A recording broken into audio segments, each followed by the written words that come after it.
Hey guys, exciting news. My best childhood friend has found this podcast. Amazing. So I just want to say right off the top here, Brady, I'm sorry. I'm so sorry. I'm just so sorry. Brady, I'm not sorry. Brian's not sorry, but I am sorry. Jordan, what's the status on you being sorry? Well, I think who said it best? I don't know if it was Demi Lovato, but like, sorry, I'm not sorry. Well, now that we got that out of the way, we got our apologies for this podcast out of the way early, you know? Now we can continue and just be fucking idiots for the rest of the time, and we're good.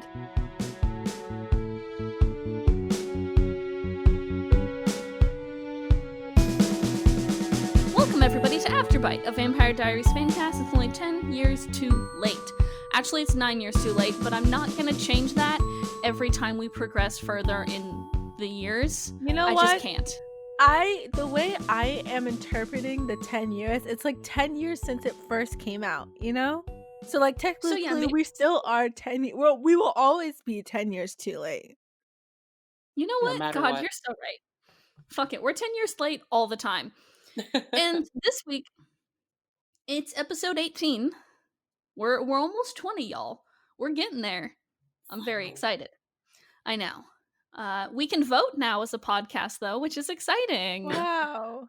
Too bad our vote does not matter anymore. I almost spit all over my computer. That was not a good thing.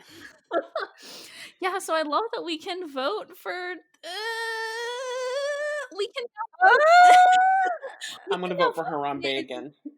Fandom award polls, I think now. Oh. Now we can vote in ship wars, actually. I think since we're legally 18, we have the deciding vote in all ship wars. All right, so what do we support? I know this podcast already supports Jyler. We all know that. What other ships are we voting for? I think we're gonna go Selena, yeah. I think we're also gonna go for Jeremy and Bonnie. Steroline, yes. 100%. And Jeremy and Bonnie 100%. Like, oh. If I'm being honest, I'm not 100% sold on them yet, but they're kind of cute. That's where I'm at. They'll get there. They will get there. They'll get there. Their ship name though is Baramy. Yikes. I think. I don't know. That's what I remember from Tumblr days. Yikes. Okay. Y'all couldn't have come up. I hate when Tumblr comes up with the worst names. Question mark? Johnny? Way cuter than Baramy. Baramy sounds like a bear. Like exactly. Why? I built a bear, that bitch. Yes. Anyways, I'm sorry. Can we change it now? Can we change the ship name now? Even it's 10 years later. But I feel like we should have the right to do that. I think we legally can now since we're 18 and can vote. I think we can legally do this. Great. Oh my god. So are we legally changing it to Johnny? Yeah, we're an adult now and we hate the names our parents gave us, so we're changing it for ourselves. So it fits our personality. We're taking it back. Exactly. Okay. So we've done that now. We've stamped it into law. We got a notary and everything. And let's now talk about episode 13, Daddy Issues. The name. Who would any of us be, though, without our daddy issues? Let's be very real here for a moment. Yeah. The people that make up this podcast, this name's perfect for this podcast. Exactly. They named this in 2011, and they named it with us in mind. I know I was in middle school, but they named it with us in mind. So, this episode, the Netflix description is Jonathan Gilbert's return to Mystic Falls is an unhappy surprise to Elena, Jenna, and Damon, and Stefan does his best to reach out to a confused Tyler. First of all, I love that they're calling Jonathan Gilbert's return an unhappy surprise for quite literally everybody who comes in contact with him. No one likes this dude. He's just nobody likes John Gilbert. No, John Gilbert sucks. And that's understandable. I get that. I agree, you know? Yes, everyone should dislike John Gilbert. There's nothing likable about him. It feels like it's one of those things that everybody can get behind, you know? Yeah. Like puppies are cute. The sky's blue. Everybody hates John Gilbert with a Exactly. passion. Like, sure, this fandom can have their ship wars, like who's better, Selena or Delina. We all know who's better. But when it comes down to it, at the end of the day, John Gilbert, the worst. Absolute the fucking worst. Yeah. So, this episode, God. a buck wild episode. Can I just say, Wild. after the last episode of this podcast, I was losing faith. You know? I was really losing the faith because those were just really 2 bad episodes. But they came back and they were like, "Here's something. Here's something that's actually good." And I was like, "Thank you, thank you. I didn't want to have to go through this again. Just didn't want to." And then they were like, "Here's an episode that actually builds towards something meaningful, Yeah, and is fun, to watch." Yeah, definitely. So, this episode starts out with Caroline coming out of the house and Tyler standing behind her like a motherfucking creepazoid, which is going to be a ongoing theme for the werewolves, is that they stand like they're in bad Terminator movies and they're just bad. Yeah. They all stand like they're in a fucking off-brand reboot of RoboCop or some shit. There's the and character. we just have to admit that. There's a character that gets introduced later on in this episode, and like that's that person. Like, honestly, this person has like serial killer eyes, you know? Yeah. Oh, okay. I was like, wait, who?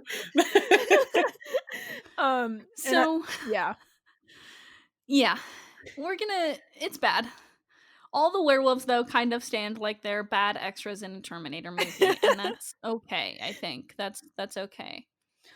So Caroline, though, she lets Tyler down easy. She tells him that they just can't do this right now. But he's, like, not fucking having it. Just not fucking having it. He's like, "Why'd you lie to me? What the fuck?" Because if you forgot, at the end of the last episode, Jules told Tyler that Mason was dead and that the little werewolves, or that the little vampires killed him. So, can I just let you know that they all have that knowledge now. There's constant overgeneralization about who is doing what. They're like, the vampires, they're werewolves.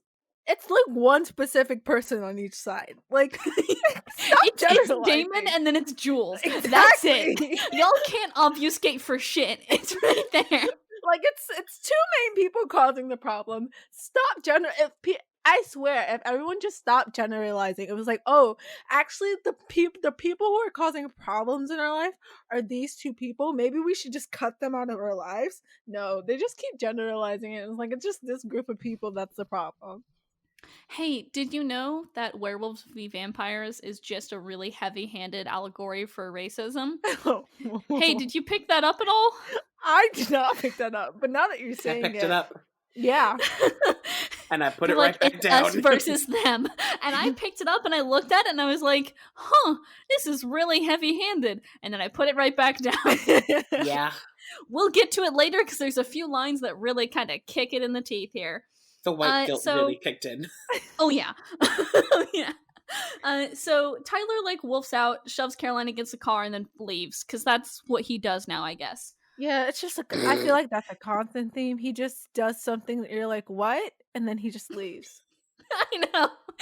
He does some really confusing macho man shit, and then he just leaves, and you're like, bye, I guess. Oh my I'll god. See you later. I'm actually dying because it's really true. You're like, okay, bye, I guess. So title screen kicks in, which again, by the way, I know we're in season 2. This title screen and the little piano riff bullshit is still so fucking weak. Yeah. Y'all, it's still so fucking weak. I know, Brian, that it's iconic. It's still so fucking funny to see this man, like, woofing out or seeing blood spurting from somebody, and then it's like, ba-da-da-da, the Vampire Diaries. It's still so fucking weak. I'm sorry. I like it when they, like, just cut to it and there's nothing. It's good that way. But I always forget that they have that little, like, do. I always forget about that. We cut to Damon in the shower. Yes. What? Because it's the CW, and he's hot, remember? hot. It's sure. National Lesbian Day. This is good for me for National Lesbian Day. Shut up. Also, it's going to be so dated. Now they know that we record these podcasts like a week early. Please, no. But also, like, hot? Questionable at best. Hot is very relative when it comes to Damon, and by that I mean it's relatively out of his fucking field. Yes, I agree. He's not. I'm sorry. I don't get the hype around him. I do not get the hype. It's not there. It's just not there. But while Damon is in the shower, there is a news report going on. And they're talking about, like, drugs may have played a factor in this deranged and violent behavior, when I think it's just talking about the people that Rose killed, and then the one that Damon just murdered, like, 20 minutes earlier. Mm-hmm. So, oh, yeah, totally. That's some fun little overlay that they're kind of just hitting us over the head with. Love that for them. And then they can't do they can't do mountain lions anymore because it's getting old. Exactly.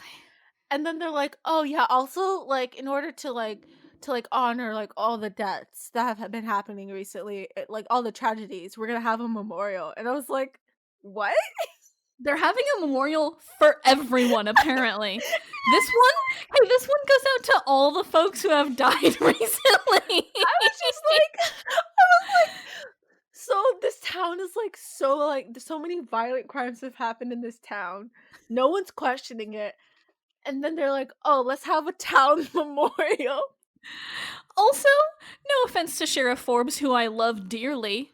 How the fuck are you still sheriff? No offense. No offense at all.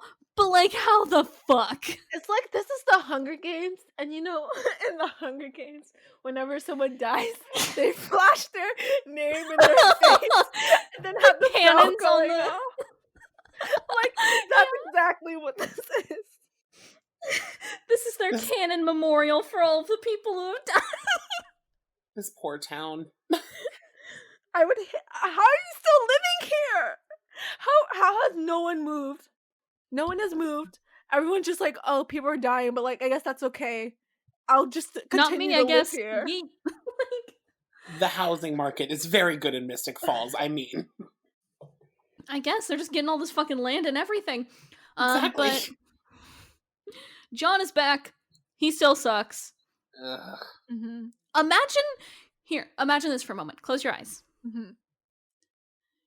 You walk into the kitchen to get some breakfast. You're having a good morning. You had a fun shower. You're energized. You're ready to go. You walk into the kitchen. John Gilbert is there. How much of a just downward spiral does your day take at that point? You know? So it started high, and now we're just, like, at a 50%. Like I don't know what else could, like, make this day worse, you know?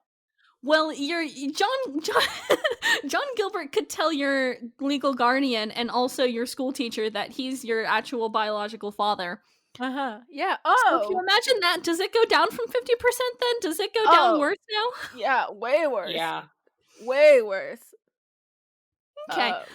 He also threatens your legal guardian, who up until this point has been doing her best. He's like, yeah, well, I'm still Elena's father, so fuck you. Imagine. Hey, he doesn't have any legal right to do that. Exactly. He's not on any of the fucking documents. Imagine trying to make a power play that big and not having anything to back it up. Imagine not being a part of someone's life, right? Imagine like not being, like, their actual father, and then coming into their life later on and being like, oh, actually, I am your father, and I'm gonna act as if I'm your father, and I'm gonna try to make this stupid power play to someone who has been more of a parental guardian than I have ever been to you. Like, imagine that happening. I am imagining it. It sucks. So Star Wars, basically. But also not, because at least, here's the thing. At least Darth Vader was consistent. He was consistently like, I'm gonna kick your ass, Luke Skywalker. You're my son. I am also gonna kick your ass, though. He was consistent. John Gilbert is this hot and cold ass motherfucker. Like, be my dad or don't be my dad, or help me or don't. One of the two, man. Be consistent. Be more like Darth Vader, John. Either try to kill me or be my father, all right? You can't do one or the other. You can't do both. You have to do one or the other. Chop my hand off. Exactly. Wait, no, John had his hand chopped off, basically. So is John Luke Skywalker then, or is he Anakin? I mean, Darth Vader. I mean, whoops. I don't know. Listen, my knowledge of Star Wars is very surface level. I've only watched 2 out of the trilogy, so there's like 9. Yeah, there's 9. I'm talking about the main trilogy, though. You know, the first two that came out. I've only watched 2 of those. That's a 9ology. The prequels were better, and that's all I'll say about that. I've seen your take on that, B. Anyway. So bad fucking morning for Elena and Jenna and Alaric and John and Damon and pretty much everybody involved, basically. Bad fucking morning. There's a scene right after this where Stefan and Damon are talking. Yeah, there is. They're arguing, as they always are, because I swear to God, these men cannot have a normal-ass conversation to save their fucking lives. Yeah. Nope. And Stefan's like, well, Elena's putting all her faith into the deal with Elijah. And it's like, yeah, as she fucking should. Y'all ain't done shit. What did you do, Stefan? Yeah. You brought John Gilbert back into town? That's your big brain play here? Hey, bud, your big brain play sucks ass. It really does. Yeah. I mean, who wants to bring back John Gilbert, though? Of all people to bring back. I mean... I know! I would have taken Isabel at this point. Like, I mean, I know she's been John, but like... give me hepatitis over John Gilbert. Like, Isabel's bad, but like, not as annoying as... Like, Isabel's actually bad, you know? Like a villain-ish character. While John is just like... bad but also annoying, and like, why are you here? He talks so much and says so little. Yeah, like, but there's a line that Damon says about needing to getting like a hero's haircut, and I was like, yeah, Damon, you do need a haircut constantly. Your hair is never correct. It always looks out of place. So I agree. Listen, you do need a haircut. Damon can't get a haircut right now because we're social distancing and in quarantine. So I get it. But also, people are DIYing haircuts. He could do that. I mean, how much worse could it be than what's already on? Just hand the clippers to Stefan and say, "Fuck me up, dude. Just fuck me up, brother." God. Did you just stop and take a moment and just like bask and were you just like hit with how fucking ridiculous this stupid podcast is? Yep. No, I just realized how funny it would be to watch just Stefan do Damon's hair, and it comes out the exact same as Stefan's hair, and it's like, oh god. But also, God, just Damon's hair is just unfortunate. But at the end of that scene where the brothers are arguing as they are, Stefan gets a text from Caroline that just says 911 now, which the now is implied. When you text 911, it is an urgent emergency. Listen, Caroline is implied. Caroline likes to be thorough, all right? It's in her character. That's character building. 100%. Caroline knows what she needs and what she wants, and it was a 911 now. So it's not 911 later. Like, for future reference, please refer to 911. 911, show the hell up right now. But also, Caroline's calling Stefan. Sometimes, sometimes you win. I know, because they need. Basically, what's happened here is Caroline has now realized that Tyler knows that they killed Mason. It's a whole messy situation, so she needs Stefan to do damage control with Tyler. At the same time, Jules is at the Lockwood mansion trying to like indoctrinate Tyler more on this werewolf shit. So she says, make it sound like it's a cult. It is. The werewolves are way more cult-like than the really vampires. Culty. I was like, wait a minute, no, that makes sense. Yeah, exactly. Culty. So she says lines like, "It's in our nature to be enemies." Ooh. Hey, y'all. That's kind of fucked up. Yeah. And Tyler actually says, "You know how stupid that sounds."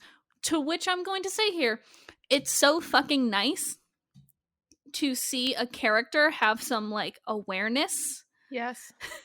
Because so little of the time are these characters actually self-aware of how stupid the shit they're doing is. Yeah. You know?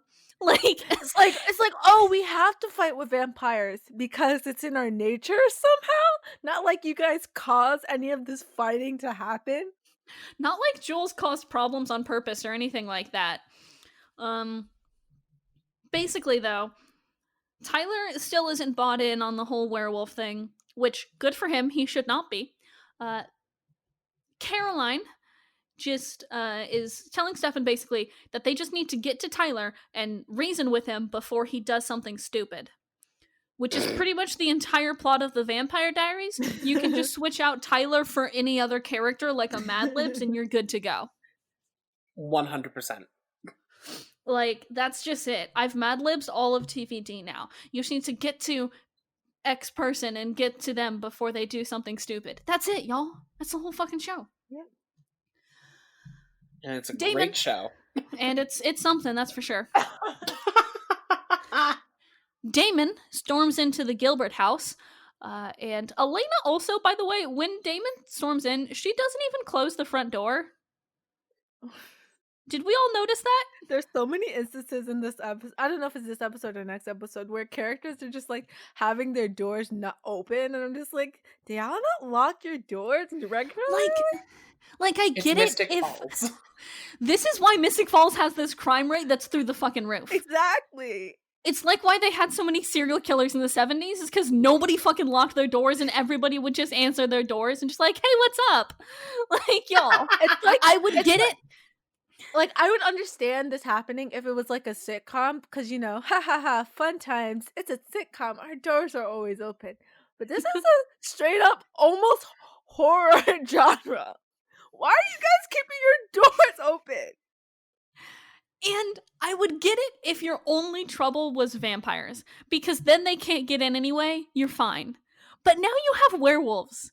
They can just walk in the door on their own front 2 feet and on their paws or what the fuck ever. They can just walk inside. It just You also have to deal with Mormons. I know. Oh, And Mormons. that's the worst. I have a Mormon story. Back at the Lockwood Mansion, Tyler's trying to do some investigating on a laptop, which has a very obvious Dell sponsorship. Just wanted to shout out to Dell right there. Good job, y'all. Good And for them. In the corner, Stefan's just there.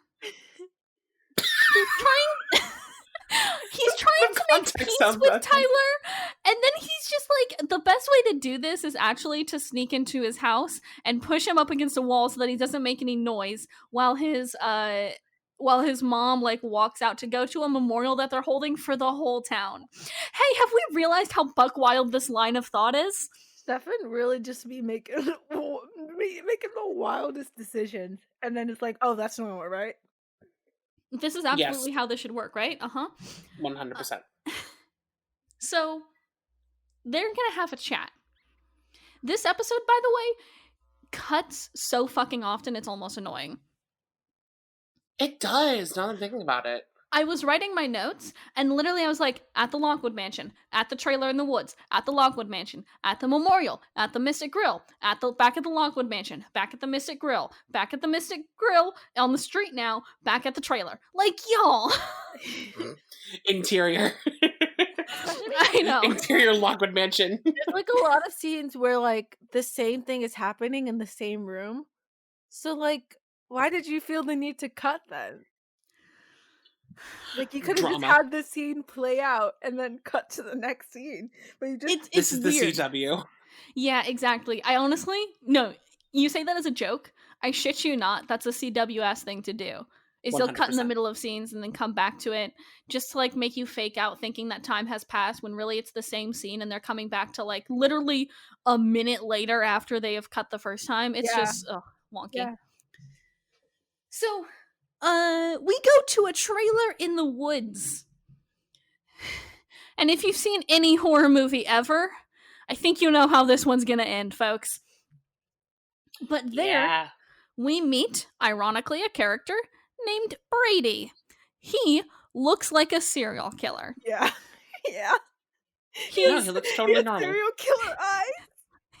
He has serial killer everything. He has a serial killer buzz cut. He has a serial killer face. Like, I'm sorry, Stephen Amell. Here, you look like a serial killer. But, like, also, Stephen Amell, in Arrow, you also kind of look like a serial killer. I was gonna say, Stephen like, Amell, isn't he also... I think Stephen Amell just kind of looks like a serial killer. Yeah, but he's a cute one. In here, though, he looks like a cracked out serial killer. Yeah. In Arrow, he looks like a regular serial killer. That's fine, but here he looks like a cracked out one. And it's like not even that. Like it's not only that he looks like a serial killer. His character also kind of acts like one. Yes, he acts like a rip-off Terminator. Yeah. I know I used that earlier in this episode, but it's true, and we're going to keep coming back to it. It's the truth. So Jules says to him, I want the boy more than I want vengeance, which is fucking weird. Yeah. Can we all agree that that's fucking weird? The wording of I want the boy is fucking weird. Out of context, does not sound good. Even in context, it's like, what? I know, why does she want the boy so bad? And now that now that you were like bringing up like what is it called, race stuff before? Mm-hmm. Racism. You know, the concept of racism. that entire concept of I want the boy, like this boy who belongs to us, is like has a lot of racist undertones. She goes real hard for it also later as well. The next time that we cut back to this scene in like an hour, yeah, we'll be back to it. Jules and Brady make out. It's kind of, it's weird, man. Yeah. It's the CW. Yeah. Hey guys, I wonder, let's bring this up now. Who do you think is the alpha of Jules's pack? Is it Jules? Jules. Yeah. Jules, 100%. It's not Brady, right? Definitely not. No. He's trying too hard. He's trying too hard. Also, like, she's the one who called them all there, you know? Like, she's definitely in charge. True. So back at the Lockwood Mansion, I mentioned that we cut a lot. We do cut a fuck ton here. So back at the Lockwood Mansion, the boys are gonna have a chat. And Stefan's gonna make Tyler sit down and fucking listen to him and have a chat. So, love that for them. Then we cut to the memorial. Everybody hates Jonathan Gilbert. As they should. Everybody. As they should. Carol Lockwood doesn't even look too fond. He has no rights. No rights. No rights. So, we also see here explicitly that Jeremy hates John too. Good job, Jeremy. Beautiful. You've grown. Beautiful. Love that character growth for you. And like, yeah, because remember how he was like trying to like say, oh, John's not that bad.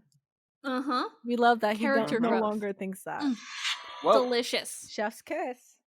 Chef's kiss to Jeremy Gilbert. Dr. Martin tries to convince Bonnie that he's a good guy. He fails. Yeah. Because he's not. Yeah. Which is fine. Jeremy comes to the rescue to kind of get Bonnie out of that awkward situation. And, hey, they're cute. Yeah, that scene was kind of... That was kind of cute. I was like, oh, are they already dating? Because, like, the way he, like, wrapped his arm around her and she was kind of, like, tucking herself into his shoulder, it kind of felt like they were already dating. I also think that was just to get away from Dr. Martin. I also think that was kind of like a bro, like, protection move, you know? Oh, yeah. Yeah. Protection. Exactly. So we cut to the Mystic Grill, where Jenna's just saying, you can't make this shit up about her fucked up family connections. Yeah. You're not wrong. Like, you can, if you're Julie Plec, and everybody has to be related somehow, I swear to fucking God. Everyone's so related in this show. It's weird. Yeah. Like, I get the whole, like, it's a small world concept, but also, like, it's not that small of a world. It's not that small of a town. Yeah. That just triggered my fight or flight response here. It's a small world, by the way. Anyway. Sorry about that, Bri. John tries to just, like, force himself into Alaric and Jenna's lunch, which, does nobody in Mystic Falls have social skills? Because you can't just do that. You know? Like, you can't just... He's just like, hey, mind if I join you? And Jenna was like, why would you? He's like, well, why wouldn't I? Because they didn't fucking invite you, dickhead. Like, does nobody have a basic social skills? No, the answer is nobody has any basic social skills at all. No one in this town. They're not smart, nor do they have social skills. They really don't. So from there, we cut back to the Lockwood mansion, where Stefan basically just tells Tyler, stop being a dick to Caroline. Yeah. Aww. Good. He's the best boyfriend. Yeah. Wait. Wait. Not yet. Give not it. Yet. Checks watch. 6 more seasons? Hold on. It'll be a while. 4 more seasons? Season 3, season 4, season 5, season 4 and a half. 4 more? 4.5 more seasons? 4.5. Listen, 5. It may take a while for Stefan to fulfill any type of boyfriend role with Caroline, but honestly, their relationship, I mean, there's certain things, and you see them, and you're just like, I see you for what you really are. Like, you may be also, like... Go ahead. Go ahead, sorry. Okay, I was just gonna say, it feels like Stefan has just been like, these are Elena's friends, and now, therefore, I have to basically adopt them now. Yeah. I'm taking care of them, basically. Yeah, that's definitely This is Stefan's weird, like, dad instinct kicking in. He's like, okay, so I need to protect you, and that involves telling this shithead wolf to stop being fucking mean to you for no goddamn reason. Yeah. And he does the same thing with Bonnie, where he, like, protects her and, like, tells her that she's good at things. And I'm like, yes, Stefan! Stefan just goes absolutely off his shits on that respecting women juice, honestly. And we love that about him. Like, sure, Stefan has his flaws, but, like, honestly, like, one of the best boys. The flaws, I do not see them. I cannot see.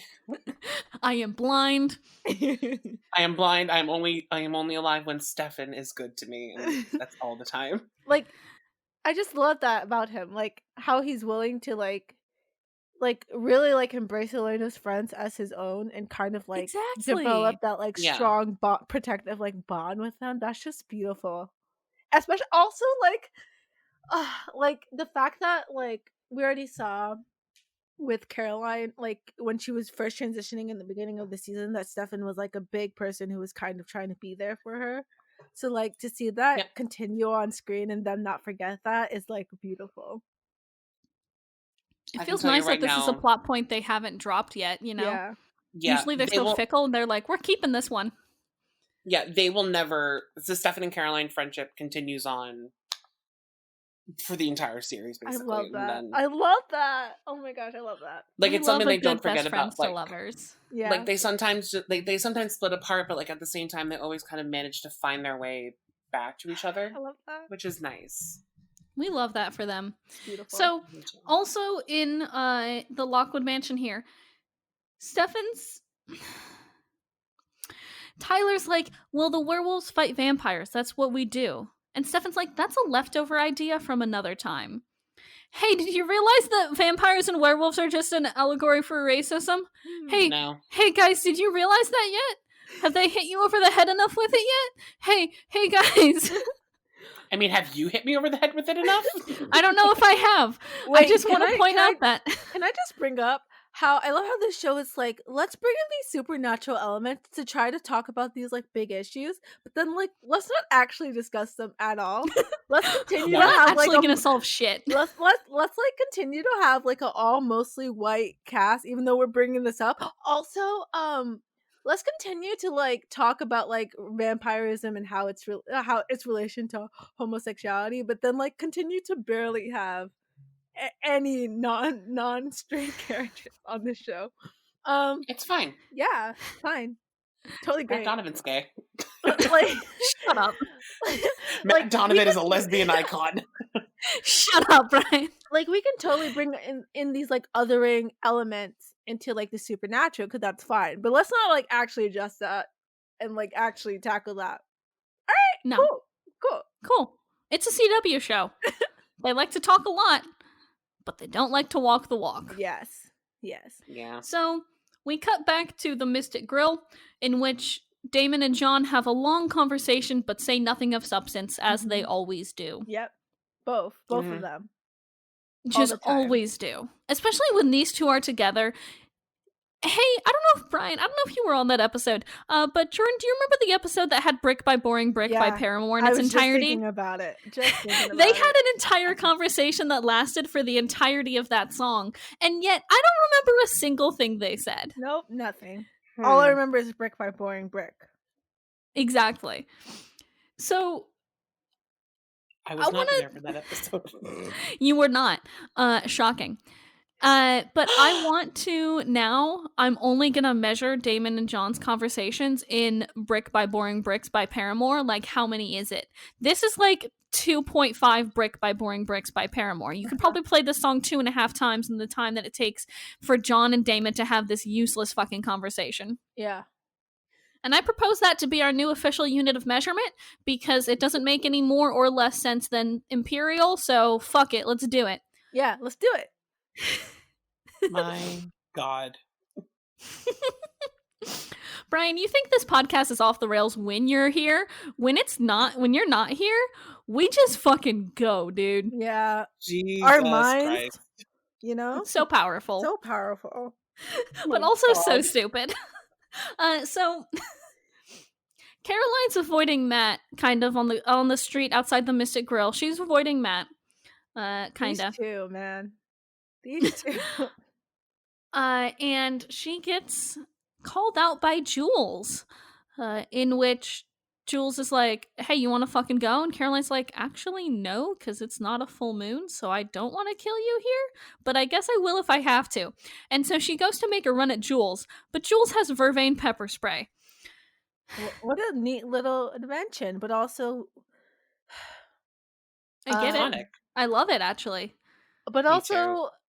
So, prior to this, we were talking about, like, how Caroline was kind of outside waiting for Matt, and they, like, had a little conversation, and Caroline was like, but I can come later, and, like, we can discuss it. We can talk about, like, this weirdness that's going between us.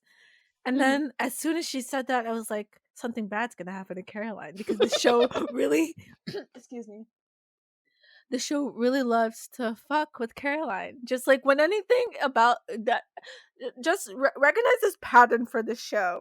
When anything that's about to happen, that's like good for Caroline. When anything that Caroline's about to do something and is about to make her happy, the show's like, actually though, no, they're gonna take that away real quick. Actually, you know what? We're actually gonna have her be kidnapped right now, and you're gonna have to deal with that instead of her. Hey, bright side. It's not Elena this time. Yeah. So we don't have to add to the Elena kidnap counter. Yeah. Yet. I just want Caroline to be happy. And this show is like, she won't. Fuck you. She won't. You. Exactly. You think Caroline has it bad? Just wait. I know. Just wait. It's gonna get worse before it gets worse. So, after Caroline recovers from that vervain pepper spray, which is such a neat little toy, it is. That, by the way, comes back in Legacies, thanks to Kim Hawkins. She uses the same thing. Love that. Love that for them. Then she turns around again, and she's like, oh, I'm gonna kill that fucking wolf. And then it's off-brand Terminator. It's Walmart brand Terminator. He's just standing there. And then you know what he does? He raises a gun and shoots her point blank in the fucking street in Mystic Falls with a loud-ass gun, and nobody notices, apparently. Because he's Walmart brand Terminator, and he just does what he does. I mean... Honestly, with how much crime occurs in Mystic Falls, I'm not surprised. On brand. You know that like little like saying about cities and like how crime happens but like everyone looks away, like you know that classic example of that person getting killed or whatever in New York and everyone but no one like saw it outside their windows even though it was like available for everyone to see. That's what happens in Mystic Falls. But the thing about Mystic Falls, it doesn't have the excuse of it being a city. It's a small town. So what's their excuse? Why are they allowing like gunshots to go off and they're just like, oh, that's normal. Let me continue to go about my day. Listen, the entire town is just filled with extras. They're not actual actors. If they're not actually signing a contract, they don't care enough. Have you guys heard of that one case of a dude in Mississippi who was just such an asshole that eventually he was like, just sitting in his car outside of a bar or something like that, and 45 people from the whole town surrounded him. Somebody shot him, and nobody from the town has ever said a word. What? Small towns are actually insidious as fuck, dude. Bro, you ride or die in a small town, nothing in between. I'll find the, I think there was like a BuzzFeed Unsolved episode on it. I'll find it and send it to you, but it's fucking wild. Like, small towns, insidious as fuck. See, I thought in New York it was bad because like there'll be like someone you'll be on the subway and someone will start fighting and everyone just like turns away. No one. That's like, apathetic. That's like mind your business. Small towns are insidious as fuck. Right. So, Caroline wakes up in a cage. Like, I was trying to figure out why this guy had a whole ass cage in his trailer. Then I remembered he's a werewolf, so I'm like, okay, smart. But like, if he like had a normal person come to his trailer, I mean, and they walked in and they saw that, and there wasn't a dog nearby, what would their first thought be? Weird BDSM. Weird kink shit. I mean, do you see the amount of chains these werewolves have? The amount of collars, the chains. Like, it's some weird BDSM shit. That's what everyone thinks about werewolves. That's you see like a that's why everybody steers clear from them. They're like, they're just the weird BDSM kids. We just leave them over there. Because what are they gonna do? Whip me? Oh, ouch. Like, okay. So, Caroline wakes up in a cage and pulls the bullet from her own brain like a fucking badass. Yeah, she's so Queen wonderful. Moves only. Then Walmart Terminator. Brady, I guess? Green Arrow. Walmart Terminator here mentions that he has other toys, which again, super creepy, weird BDSM shit. And I think we just super serial killer-y. Super serial killer-y. Exactly. Like the fact that he's enjoying this and it's like, oh, torture, especially of a vampire, so much fun. Like, if you enjoy torturing someone, there's something a little bit wrong with you there. Like, he's not torturing anyone. Huh? He's not torturing anyone. He's torturing a vampire. They're not people, remember? Yeah. Hey, did you know that there was an allegory for racism at play here? Okay. I mean, listen. If they're gonna hit me over the fucking head with it, I'ma bonk them right back. Bonk. Damn it. The bonk meme is just, you can't do it anymore. It's not a Snapchat filter anymore. R.I.P. Cancelled. It's over. RIP. So, back at the Lockwood Mansion, the boys receive a call. And the boys, I mean Stefan and Tyler, they receive a call and they know that Caroline is in trouble and Tyler does not look fucking happy. No. But I mean, does Tyler ever look happy? I mean, there was that one time. When? Not really. He has very serious eyebrows. Yeah, and that like weird little vein thing in his forehead. Yeah. Men. So, fuck that plot line. We're gonna cut back to the Mystic Grill, where apparently we're supposed to congratulate Damon for steering clear of women. A feminist icon. Only on today. Damon in these entire 2 episodes is just... The narrative is starting what I think is the most... It's the most intense rehab program of all time. Uh-huh. They're trying to make Damon into a hero. And it's annoying. It's so annoying. Because they are whacking you over the fucking head with it. With Elena's like, be the better man. Calm the fuck down. And then he's like, stop assuming I'm gonna play the good guy. Just like, okay, Damon. Okay. We'll stop. We don't assume you're gonna be the good guy now. We talked about it. Like, bro. He's just annoying. He's... The narrative, though, is now starting that Herculean task. And I hate it. I hate it. I hate it with a passion. I'm just going to say it. I hate that type of narrative. Keep being that. they're rehabbing him all of this season, all of next season, and then partially into the 4th when they are going through the world's most intense rehab program. I like some redemption arcs are deserved. This one is not. This one takes 8 seasons. And it's still not worth it.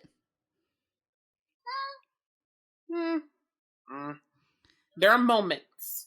Oh my god. You and your moments. Listen. I'm gonna get moments tattooed on my fucking forehead, I swear to God. Bet.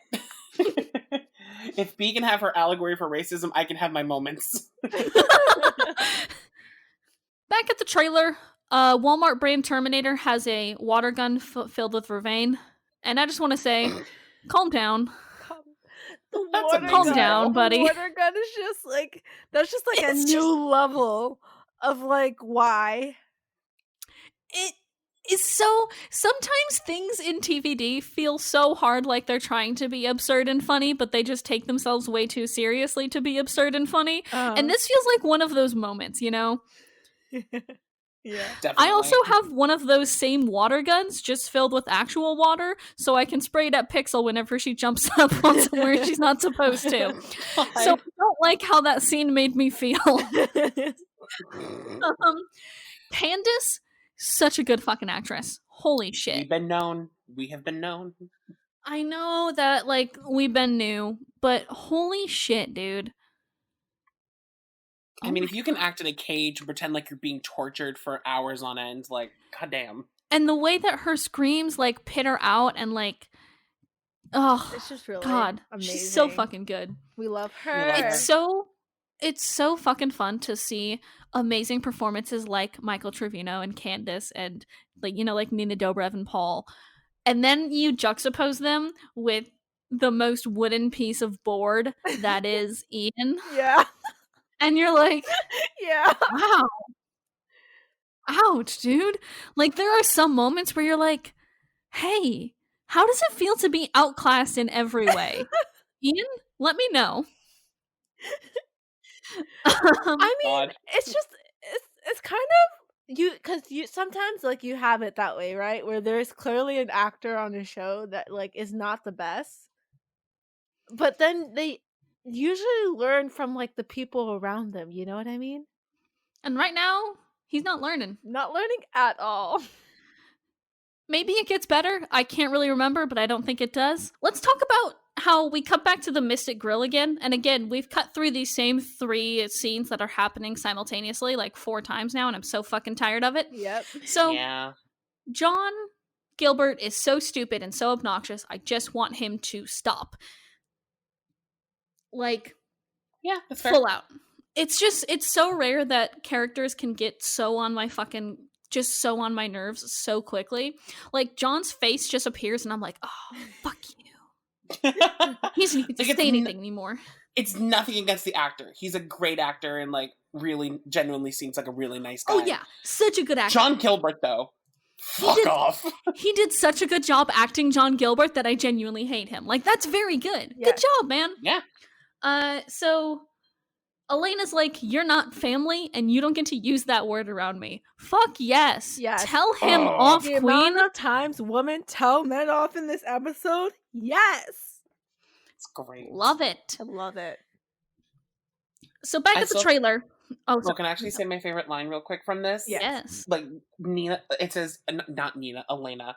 Elena says, you may be my father, but I am never going to be your daughter. And that was like beautiful. Slap in the face. Beautiful. Chef's kiss.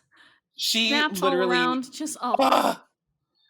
Okay, never mind. Back to the trailer again. The trailer where Stefan, Damon, and Tyler roll up, and also rolls up just an absolute dumb amount of werewolves. It's so stupid.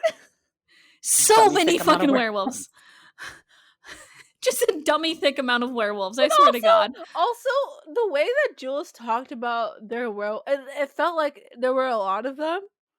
Mm-hmm. And then you just see the amount that actually shows up, and you're like, oh, I guess this is kind of, like, intimidating, but not really. Like, okay, there's like 12 of you total, I guess?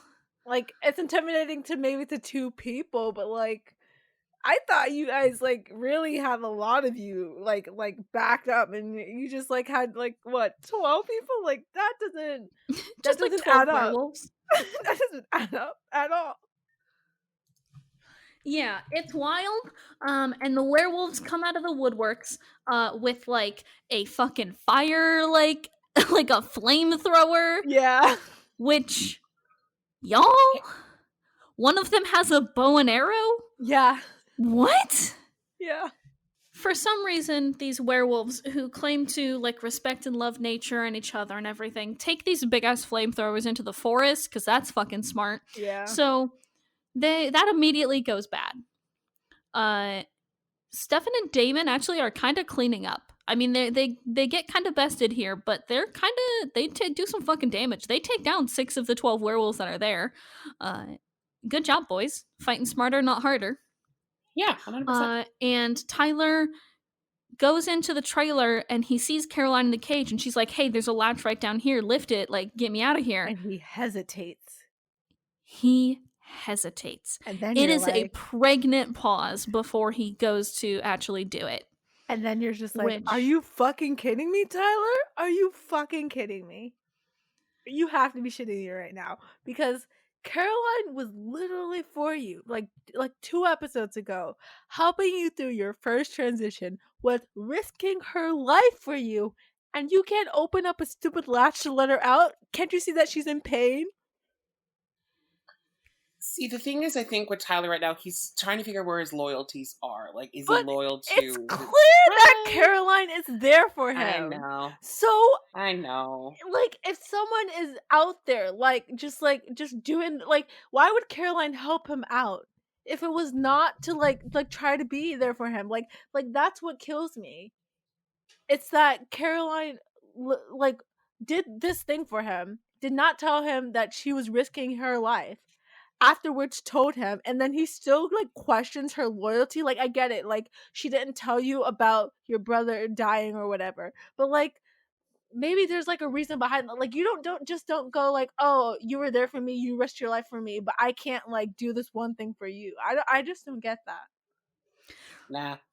Like, here's the thing, right? If you're trying to choose your loyalties between two sides of a lot of people here, at the very least, God, fucking Pixel just got up on my desk and is stealing my goldfish. Like, at the very least you can do is repay the girl who helped save your life. Exactly. You know? Exactly. Like, that is the very least you can do. That's if like you're the Tyler bare Lockwood, minimum. You can let her out of that cage. And the Mhm. fact that Tyler hesitates hurts. It really does. It does. So outside, there is a dog whistle, courtesy of Dr. Martin, that stops all the fighting because great brand Terminator is about to kill Damon, whereas Jules has Stefan at like gunpoint or what the No, fuck not ever. Stefan at gunpoint. She has Caroline at gunpoint. Oh yeah, she's about to kill Caroline. And Tyler's just standing there doing absolutely nothing once again. Like, And so the dog whistle happens, courtesy of Dr. Martin. Elijah's deal coming through, actually pretty fucking clutch here. Yeah, good for him. Good for Elijah, keeping his word as he does. Yes, always keeping his word, never like misleading anyone. And wearing a damn good suit doing it. And he does. So, Dr. Martin does like a dog whistle that gets all of the dogs out of the way. So the vampires and Caroline and Tyler can escape. I just call it a dog whistle and them dogs. I'm sorry, werewolves. It's funny. It's so much easier because I also can't say the word wolf right, apparently. So I just say dogs to avoid getting made fun of. Pixel is going to jump back onto my desk again. I can see her hyping herself up. Doing the butt wiggle. Honestly, yeah. She's on my... Amazing. Great content. Right, love that for us. Love that great audio content of my cat attempting 100%. To jump onto my desk. Okay. So let's see here. Okay. Why did that... Okay, sorry. So they all escape. Caroline gets escorted home by Stefan. And I will say, Steroline writes here. Yeah, Steroline right. 100%. He says that, like, you don't have to pretend with me. And that's my heart. So good. So good. She's like, yeah, but I'm okay. There's going to be a lot of scenes, I think, not really coming up, but like over the course of Vampire Diaries history at Caroline's house, and it always involves her and Stefan. Like, there's a lot. Good. Like, I love and especially on the porch, there's a few. Especially on the porch. So love that for us. I know. And it's just like, it's really nice because I also love this because Caroline says, like, I'm a big girl, I can handle myself. And Stefan's like, damn straight you can. Stefan is just, he's a feminist icon. He respects women. He's drinking that respects women juice. But also, Pixel just turned off my fucking monitor. Jesus Christ. Pixel. Stefan Salvatore respects National Lesbian Day. But also, like, just like the moments between Stefan and Caroline, man, they just really hit home because, like, they're just very like sweet and like genuine, you know. There's no there's such good genuine moments. There's no like ulterior motive behind it, or there's no like. I feel like what really makes it great is I don't know necessarily if the writers are intentionally writing them this way, as in like in a romantic way. Like it feels very like strong protective vibes, even in like a friendship way, you know. And that's like perfect for like the ramp to an eventual romance, you know. Too bad that'll never happen. Too bad we don't get 8 fucking seasons of the show to figure it out. So I know. At the Salvatore house, John comes over and he tells Damon how to kill an original. Bum bum bum. You gotta use the ash from a white oak tree that was from the time that the originals were created, and a stake, like a fancy dagger knife thing. Yeah, a silver dagger. Silver dagger. It is so fucking dramatic. It really is. It is a very important magical tool that will come up later. Believe me. A lot. Like, hell yeah. Pixel, do you want to be on the podcast or not? Yes. Where are her notes? Make up your mind. She probably hates the werewolves. Let's be real here. Yeah. She probably does, honestly. She's like, honestly valid. Honestly, a little valid, you know? Because the werewolves right now kind of just fucking shitty. They kind of suck a lot. They're just there for right now. Yeah.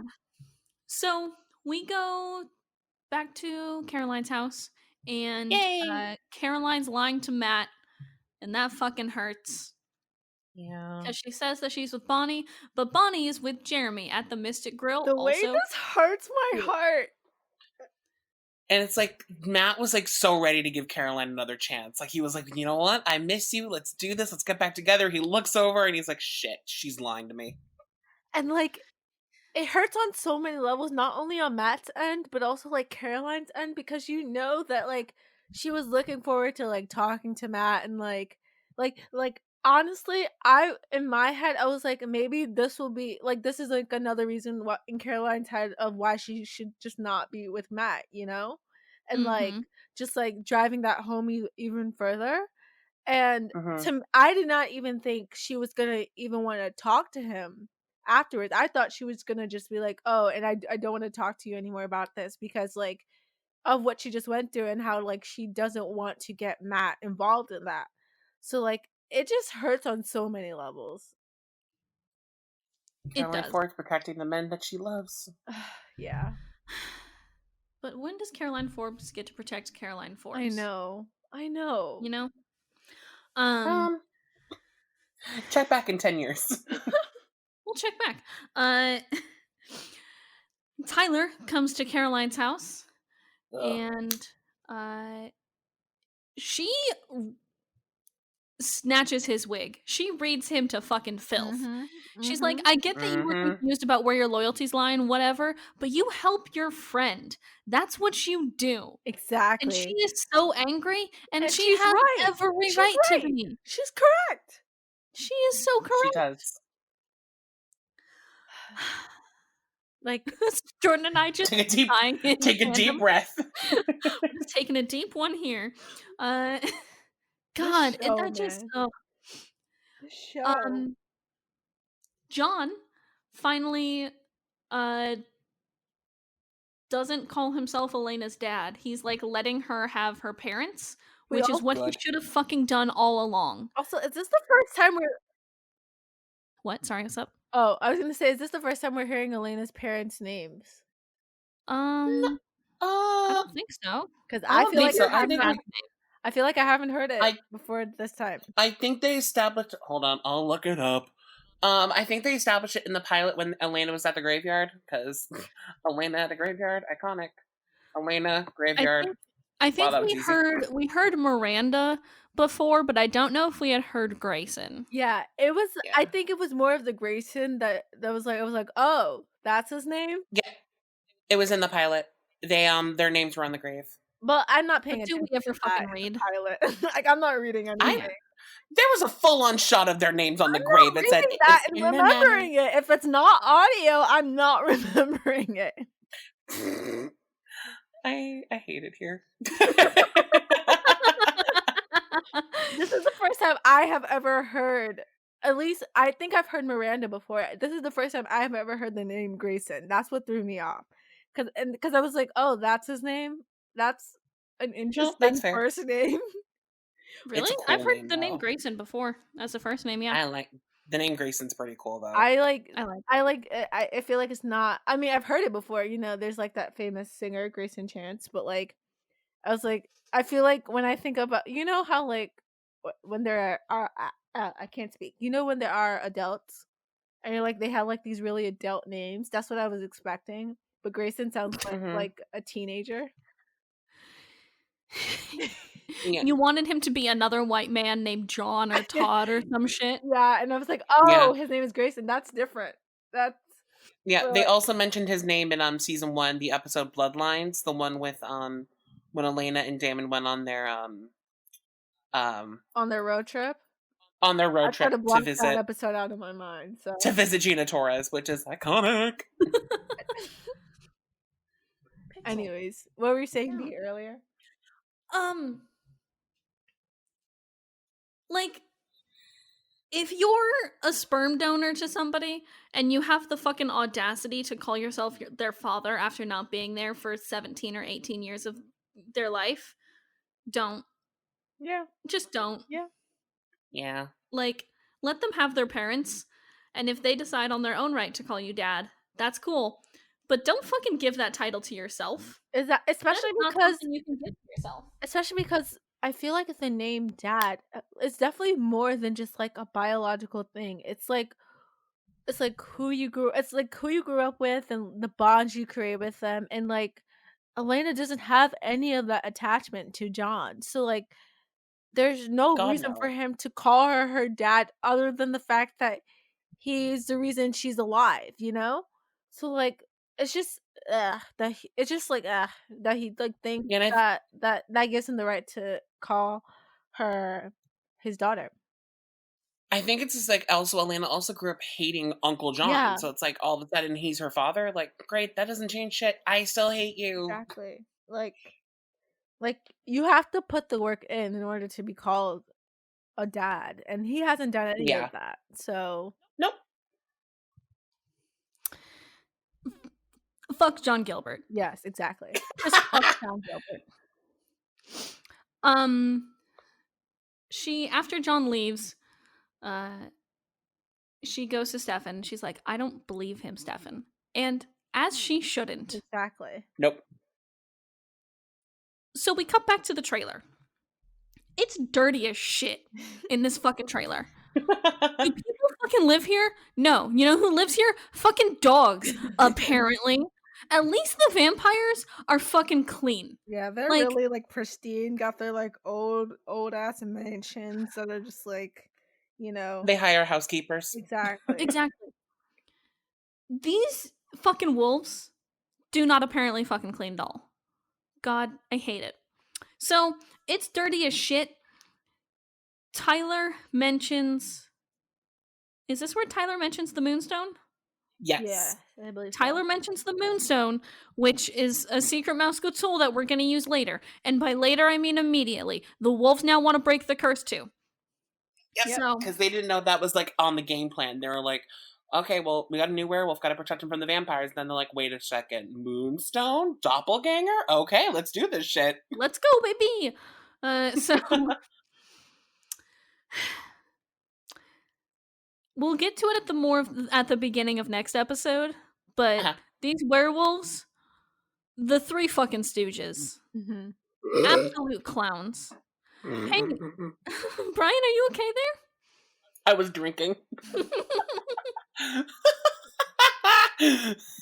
The Three Stooges, that's great. I love it. They are. They really are. Then we cut back to Caroline's house. Oh. Where Stefan knocks on the door. You're like, what? More sterilized? What? And proposes his love for her. Wait. No. Are we not watching season 6? No.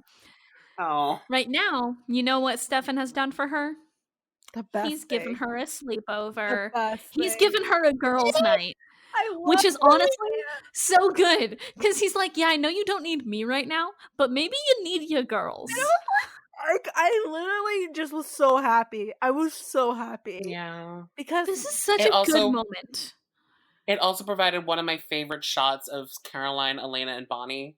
Just them hugging and like, just, Because, like, I know. They have such a rock solid friendship. Like, this show sometimes is like they don't really like showcase the friendships, you know? Mm-hmm. Like, especially between these three, like when they're all together.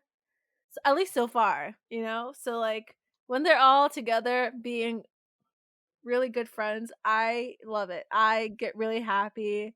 And it's like, oh, it's all about the friendships and like sure, these relationships or whatever that are going on around them are like happening, but also like look at these three bonding over like and just like trying to be there for one another. I love it. Yeah, and the song that was playing like under it, I have that song on my iTunes. I love that song. It's good. What song is it? It's called "Losing Your Memory." Oh, who the fuck is it by? Losing Your Memory. Ooh, wait. No, it is not The Fray. Wait. It is not The Fray. Do you want to take any last minute guesses before? Okay, wait. In order for me to guess, is it a male vocalist or a female vocalist? Male. Is it a band I would know? Probably. I don't know. I've never heard of this person, but like I know this song. Gavin DeGraw? No. Who's it by? It's not. It's by this guy called Ryan Starr. What a fucking name. So we cut back to the Salvatore house. Again, amazing. Damon's in the bathtub with Andy Starr from... Is her name actually Andy Starr? Yes. Oh my god, what a good news name. Yeah. I love her. So he's in the bath with Andy Starr. Amazing. And great content. Thank you very much. Don't like it. I'm not a fan. What? Not a fan. He says the line, "I'm bad, Andy. I do things." I want to know you are. What robot they hired to write Damon's dialogue, because I'm not sure I've ever heard a more clunky, dumb sentence. Oh my god. I will admit, I do things. That's the actual line. I do things. Hey, what? Okay, here's what I'm gonna say. This is one of the scenes that stick out to me as like Damon as a character, like who he is. But now that you're saying that and like rewatching it, like just like not even 2 hours ago, you're kind of right. It's so fucking clunky. And then this show does what I hate the most. It's trying to make me feel bad for Damon, who can't kill people for fun anymore, I guess. I don't care. I don't care. He's like, I care. Can I just say? He's like, let Damon kill again. There's a line where he says, "I kill people," but I don't want to stop because I like doing it. And I was like, okay, serial killer much? Am I supposed to feel bad that you can't do something you enjoy that harms other people? Like, it's just so buck wild that the show is trying so hard. The narrative is trying so hard to make me feel bad for Damon, who now the only thing he should be feeling bad about is the fact that he can't kill people for fun anymore if he wants friends. Like, which, that's just part of the fucking deal, man. That's how life works. That's how this fucking works. I think the way that they're trying to frame it, it's like he's like, oh, I don't want to change, but like Elena wants me to change. Like, okay. What did you expect? I expected a lot of content.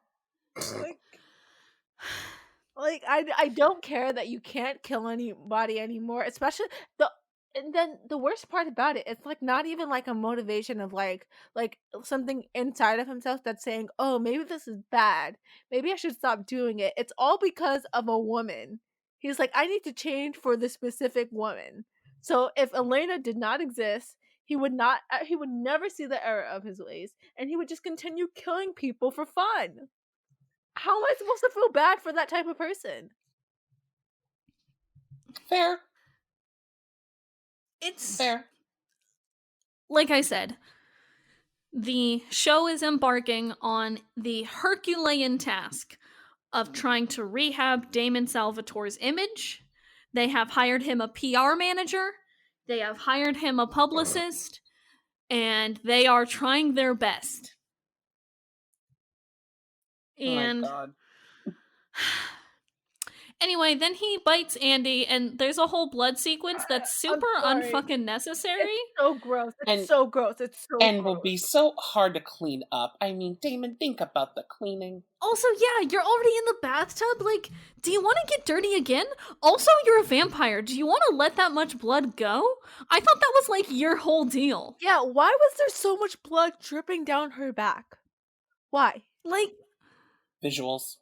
I know. I mean, we know why, but also, the visual of him biting into her shoulder was not fun to watch.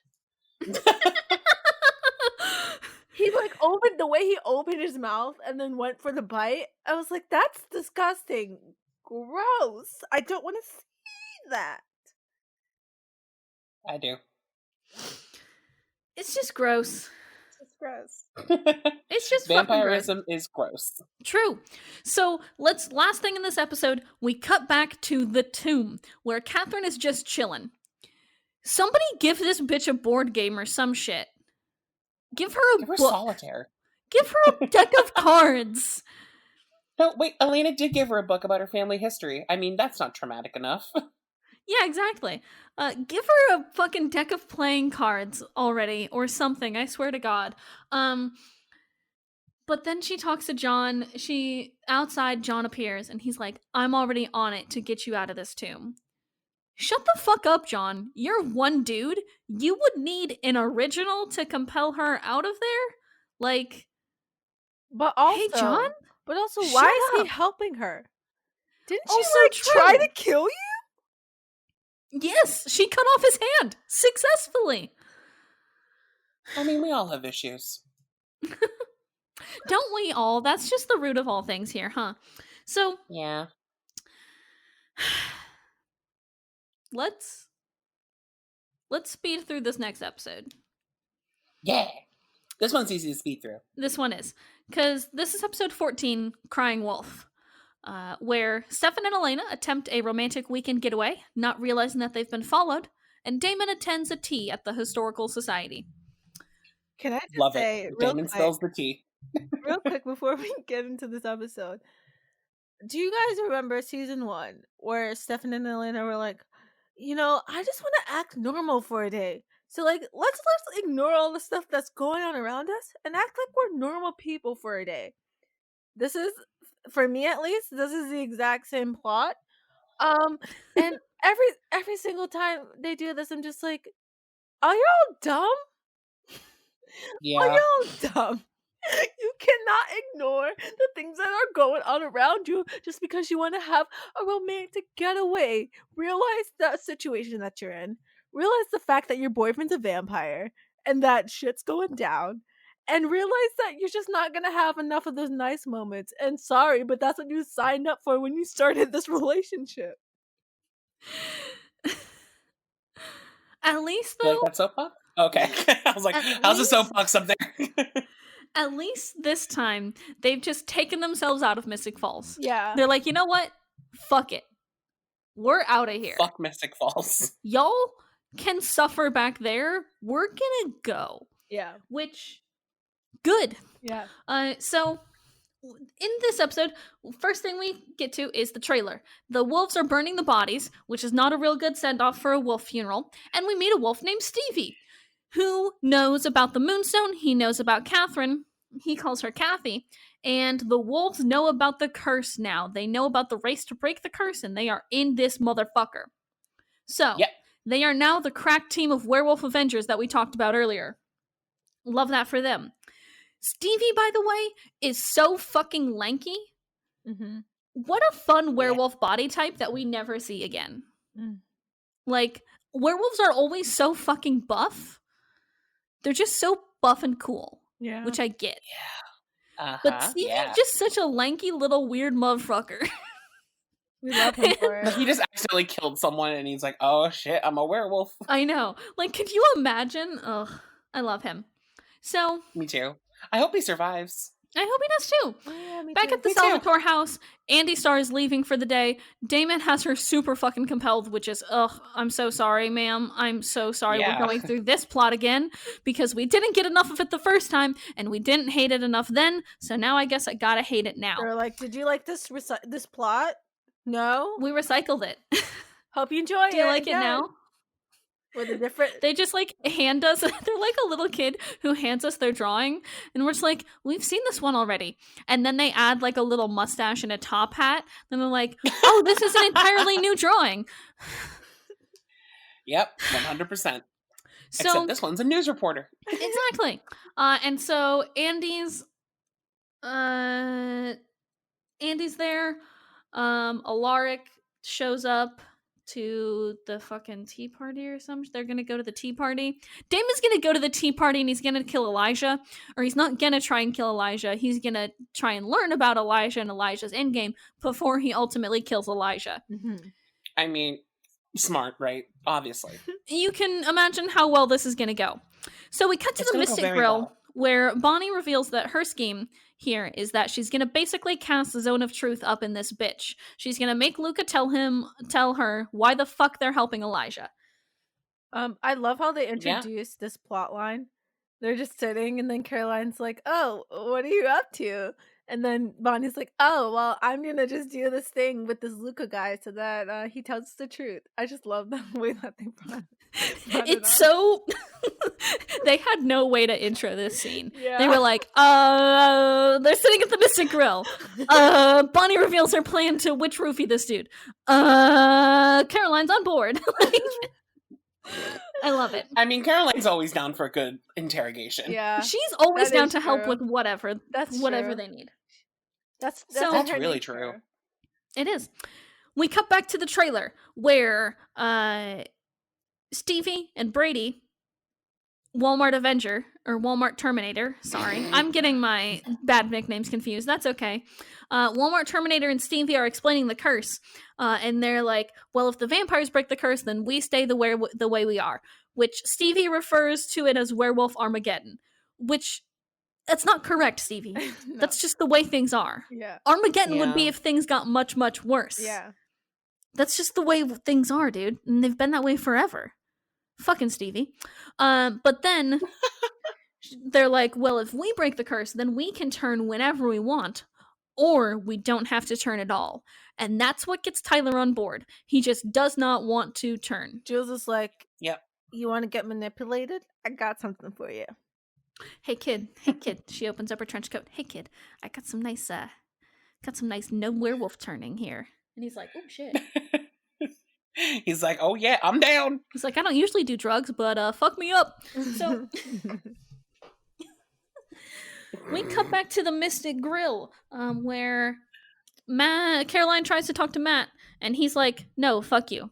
Which, fine. She deserves that.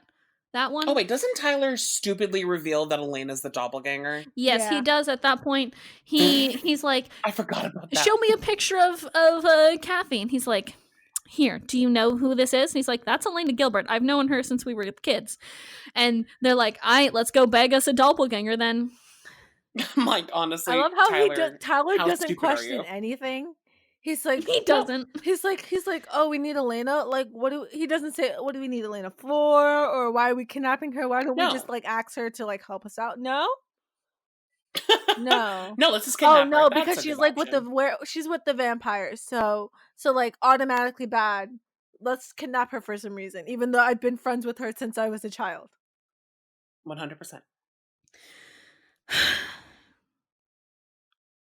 You know how last episode they said the line, we gotta stop Tyler from doing something stupid? Yeah. He already did it. Yeah. Here it is again, folks. Here it is again.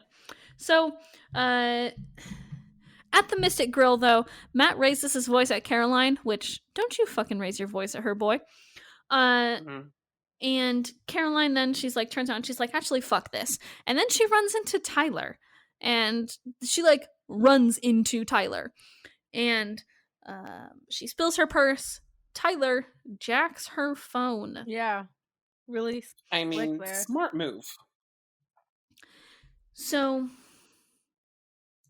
Tyler uses that phone. Don't we also have Tyler then going up to, is Matt, does that happen now or later? No, that happens later. Okay. So yeah, disregard. I got this. Don't worry. I took better notes. I have literally I have every scene listed out. So Tyler uses Caroline's phone to find out where Elena is. And Elena says like, oh no, me and Stefan are going up to the lake house for a few days. Like, are you good? And he's like, yeah, sure, perfectly fine. So there's that. Just know that the werewolves know where Stefan and Elena are. So won't be a problem. Stefan and Elena arrive at the lake house, and they gonna be cute. Yeah, they are.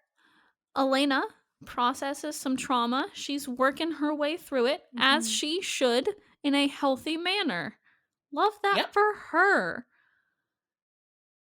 And she has a little goof. She goofs a little with Stefan. This is one of the first jokes of hers I've actually laughed at.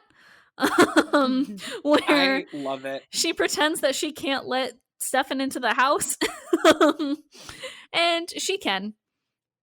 So yeah, such a good little goof. There's actually a fun little fact about this scene. When they were shooting it, Paul apparently like hurt himself or something. So when he had to pick up Elena and carry her into the house, it was actually Paul's stunt double that Nina was kissing. Because Paul hurt his leg or something like that. Yeah, or something like that. And it's funny because that's all that I see now when I watch that scene, because I'm just looking and I'm like, I know you're not Paul. I know you're not Paul. That's funny. And but honestly, I do love Elena being like that. She's like, oh, sorry, no romantic weekend. Bye, Stefan. Just kidding. I know, it's one of the first goofs of Elena's, and I'm like, oh, you got jokes, huh, sweetheart? You got jokes. But also, when Tyler, when it's revealed that like Tyler, I mean not revealed, but like when you know that Tyler is like Tyler and the werewolf people are gonna try to go kidnap Elena, and then then it's clicking in my head. Oh, they're also up in a cabin, and I was like, this gonna turn into a horror movie, huh? Oh yes, it does, and yes, it will. So we cut to fucking afternoon tea where Damon and Elijah finally meet. They have the most intense eye contact.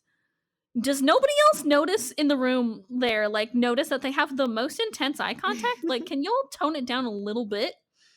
They're used to it with Damon at this point, probably. Yeah, they're like, this is Damon. He stares at everybody for, like, a creepy amount of time. Just ignore it a little bit. He's mostly harmless. But he's not. He's a fucking sociopath. So we cut from afternoon tea to the Mystic Grill. Luca's playing pool, Bonnie's charming the shit out of him, and Jeremy's just there for moral support. Caroline clocks Bonnie and Jeremy fucking immediately. Yeah. Love that for her. She's great at that. Caroline like saw how Jeremy was talking about her, and she was just like, 2 + 2 = yes. See, this is like another great thing about Caroline. Not only is she a great friend, but she also picks up on like feelings and emotions really quickly. And like That's something She you gets just it. like you just like want in a person, you know? Like she gets people, you know? Maybe Caroline Forbes is the perfect woman. Yeah. Maybe she's just the perfect person. Yeah. Maybe. She really is. So, Bonnie like witch roofies Luca. Love that for Iconic her. only. And Jeremy's like, "What kind of witch roofie was that?" And Bonnie just responds with like a little smirk. She's like, "A strong one." Love Oh, that. queen. Yes. Love that. Queen. Oh, so powerful. She just straight up knocked a dude out. Yeah. It's so funny too because you know Luca comes from like a long line of like witches and like has his own knowledge, and then here's Bonnie with like just like her limited knowledge from what her grams told her, and then what's in her grimoire, and she's like, here's some, I don't know how you didn't detect this, but here's some drink and take it and then pass out. I just have a feeling Bonnie grabbed whatever she found could knock out someone, and she was like, let's just put it all in and see what happens. She's like, I'm gonna just mix this together, put in a little sugar, put some coffee to cover up the taste, and you're good to go. Perfect. Love that for her. So her little own DIY witch. Exactly. Bonnie's out here. She's using like a puzzle pieces to like put together spells. She's like, how the fuck would if I mask it all with coffee, do you think that'll mask the taste? Like, I don't know. And she can't even test it out herself because No. Exactly. Out. So she's like, well, hope this fucking works. Hey, Luca. And it does. So she's like, hopefully this potion will work, or otherwise you're just gonna be dead. Okay, let's go. Perfect. Let's go, folks. So back at the lake house, Elena has a deep moment out on the docks with Stefan. It's cute. It's just so cute. They have a lot of cute scenes this episode. A moment. They do have a lot of cute scenes. Soon enough, though, that cute moment is over. They cut back to T, where Alaric tells John, "You're a dick," which is correct because John's a fucking dick. Iconic. Never been done before. Never. No one has ever called John Gilbert a dick before. And then Elijah and Damon go into an office to have a little chat. And Elijah just fucking slams Damon into the wall. And then Damon tries to like squabble and like choke out Elijah. And he just like breaks Damon's wrist. He's like, young vampires, so arrogant. How dare you come in here to challenge me? Damon is always fighting people he has no business fighting because he thinks somehow he has like some inner power that's better than them. But Damon, I'm here to tell you, you don't. You suck. You suck. No, Elijah is so badass. And he can do it all in a suit. Damon, you need like a leather jacket to do it. Exactly. Like, calm down. Calm down. Hey, do you think... I think Damon thinks he's like an anime protagonist because he's so bad at everything else, but he's like, I have the power of friendship and leather jackets on my side, and with that, I'll overcome anything. Newsflash, dick nuts, you can't. So Elijah's like, you can't fucking step to me. I'm an original. Get the fuck out of here. As he should. And he kind of stabs Damon in the neck, and then he just leaves. Love that for him. Normal. From there, we cut back to the lake house. These two episodes, very cut heavy. Yeah. Very swapping all the time. Like I get that they just kind of want to break up the monotony because like not a lot of movements going around, but the cutting is like just a lot. Boom, boom, boom, boom, boom. It's not even fast though. We're going through it pretty fast, but in real time, it was not that fast. No. So Wait, they yeah, have I don't know what I said. They have a cute little romantic weekend. Stefan's cooking. Elena's just sitting there and just like being cute. That is couple goals right there for me. Honestly, yeah. Yeah. Like I want someone to cook for me. I can cook. No, I will just sit there and watch. They have some kissing. Elena finds Stefan a jacket that belonged to her dead great-grandfather, some weird shit like that, and she thinks he looks hot, which is also a weird kink that we're just not going to go into right now. Very weird. So they find and they stumble upon a secret room full of vampire killing tools. What? Love that for Elena's us. Parents hunted vampires? Are we shocked? No. No. Yes. Oh. Not at all. Because John alluded to that when he was in town the first time, when he had all of his fingers and toes naturally, and not through the miracle of modern science. So, that sucks. Cut to Caroline's house, where basically they're doing hypnosis, but cooler. They're putting this motherfucker in a trance state to try and get answers from him.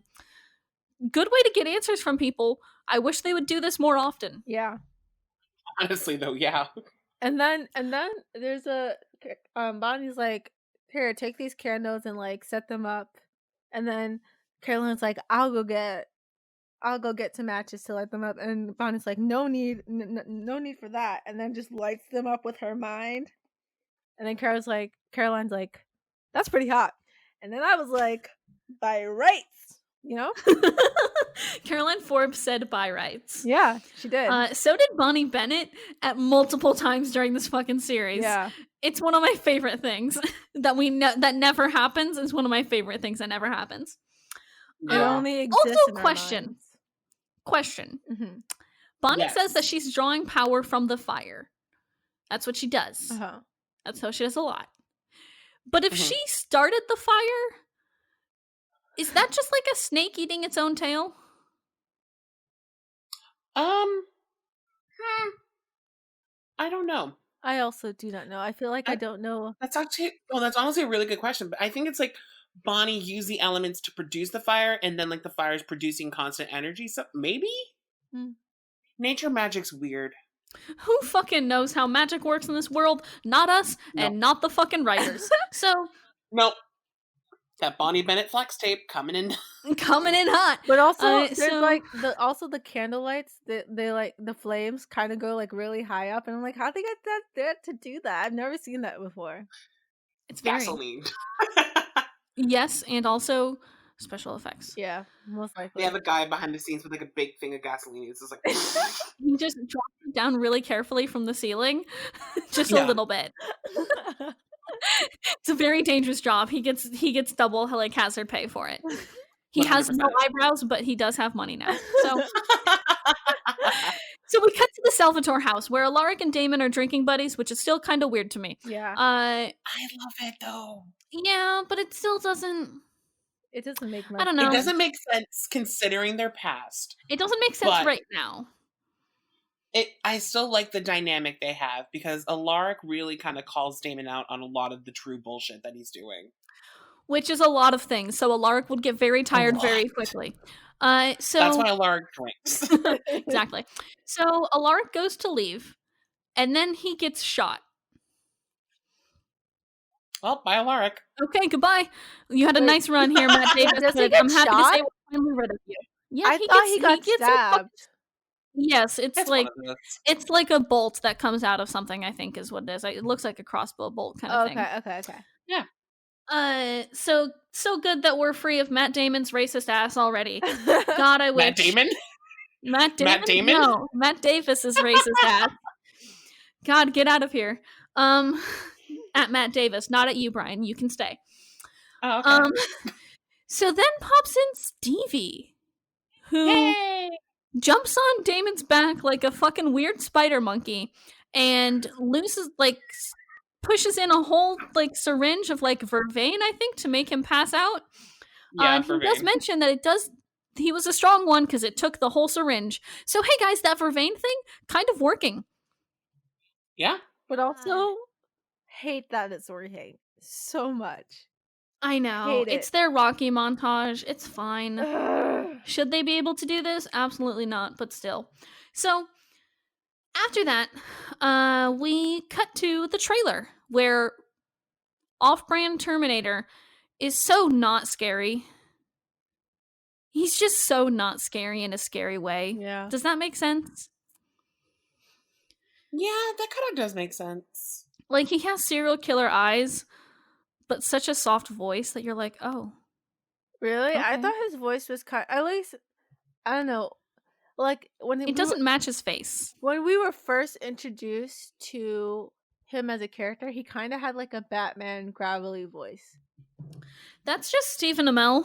Because he was practicing for being Oliver Queen. Exactly. Because Arrow started like right after this. Yeah. In like 2012. So he was just practicing. I was just like, wow, Stephen Amell, he's been doing that for a while, huh? Uh-huh. Yeah, he has. Hey, you know how typecasting is a thing for guys who look like superheroes? Yeah. So, cut back to the Gilbert house where, Jesus Christ, John Gilbert needs to shut the fuck up. He's like, I knew you were lenient with the kids, but I never knew you were negligent. John, shut the fuck up. Shut You up. were not here. I think by definition, you were the negligent one. Yeah, you could have easily been like taken over and like been the guardian for Elena and Jeremy and set all those rules. But guess what? Jenna's the one that stepped up, and Jenna is still the one going to college and earning a degree and having a life. So shut up, John Gilbert. Okay. God, fuck you, John Gilbert. John Gilbert really just brings out the hate in all of us. He really does. He really does. I've never heard Brian be that angry. Exactly. I hate John Gilbert. I'm a naturally angry person, so I will yell a lot. But hearing Brian yell, ooh, you really done fucked up. Jenna. I love Jenna, and I will defend her. People are like, she's such a weak character. I was like, shut up, Jenna Sommers is the best. Hell yeah. Okay. She's gonna live all 8 seasons. God, in my heart, she will.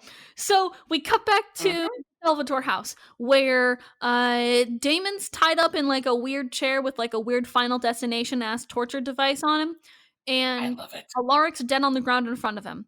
Thankfully, Alaric still has the supernatural ring, so he's gonna come back eventually. Womp womp. The only question is, when? When there's no more danger. Exactly. Or he came back and he was just like, actually, I'm just gonna keep acting dead for a little bit. I'm gonna chill. If I'm being honest, I thought that was happening for a second. Honestly, yeah, I thought his eyes were like moving, and I'm like, oh, is he just gonna chill and just wait? I'm okay with that. So, yeah. Stevie's kind of a fucking weirdo. Yeah. He mentions that he once saw like a torture porn flick. Yeah, which, hey, Vampire Diaries. I was like, excuse me? Do you not know that that's a movie genre? Yeah. No, not that I didn't know it was a movie genre. I was just like, oh. I was just like, I was like, didn't know that would be set on the Vampire Diaries. Same. I think at this point, Vampire Diaries, I think you're the torture porn flick. Yeah, they are. I think they are now. So, anyway, fucking Stevie, like, has this weird collar with wooden stakes where if he pulls on the chains, it, like, digs into Damon's neck. Fucking weirdo, dude. Anyway, cut back to... but a cool-ass weapon. Cool-ass weapon, but still fucking weird. Yeah. We cut back to Caroline's house, where apparently everyone wants to kill Klaus. Love that for us. I love that we can all have this united front. I'm sure it's going to go very well. I'm sure we're definitely going to get the big guy. Hoorah, go team. Luca's sister is apparently under the control of Klaus right now. Trying to break the sun and the moon curse without the doppelganger. Because who knew? Which is impossible. Doppelgangers, real fucking hard to come by. Yeah, and I think it has to be specifically a Petrova doppelganger. I think. Something like that. Yeah. I mean, there's how many fucking doppelgangers are there? There can't be that many. There can't be that many lines of them, you know? No, there cannot. So, they're gonna kill Klaus after the sacrifice. After. Uh-oh. Which means Elena's gonna have to die. And then at that point, you're like, if Elena still has to die, what even is the point? Yeah. But I think the one thing is that stuck out to me in this, because I haven't really watched this in like forever, but the one thing that kind of stuck out to me was, why do they have to kill Klaus after the sacrifice? Like, what is so important about killing Klaus after the sacrifice that makes him vulnerable, that will make him enough to be killed? Yeah. This is about breaking the curse for like all vampires and like all werewolves. What does that have to do with Klaus? So why is Klaus going to be vulnerable? Is it going to make all the vampires vulnerable? And so it's just the witches planning their power move after that, maybe? Or is there something specific about Klaus that's going to make him weak after the sacrifice? I don't know. I guess we're going to find out in... We'll find out. And like 5 episodes? 5, 6 episodes? Yeah, we'll find out soon, and who. We're gonna get there in 8 episodes, I think. Yeah. But it's just interesting to me that none of the characters thought to ask that. They're like, wait, why is Klaus gonna be vulnerable? Yeah, that's fun. That's what we call a secret mouse tool that we're gonna use for later. Hey, remember like 3 episodes ago when we were like, hey, we should rename that. And now we're like, actually, fuck it. This is a mouse tool. Embrace it. We're gonna get sued. We're protected under Creative Commons.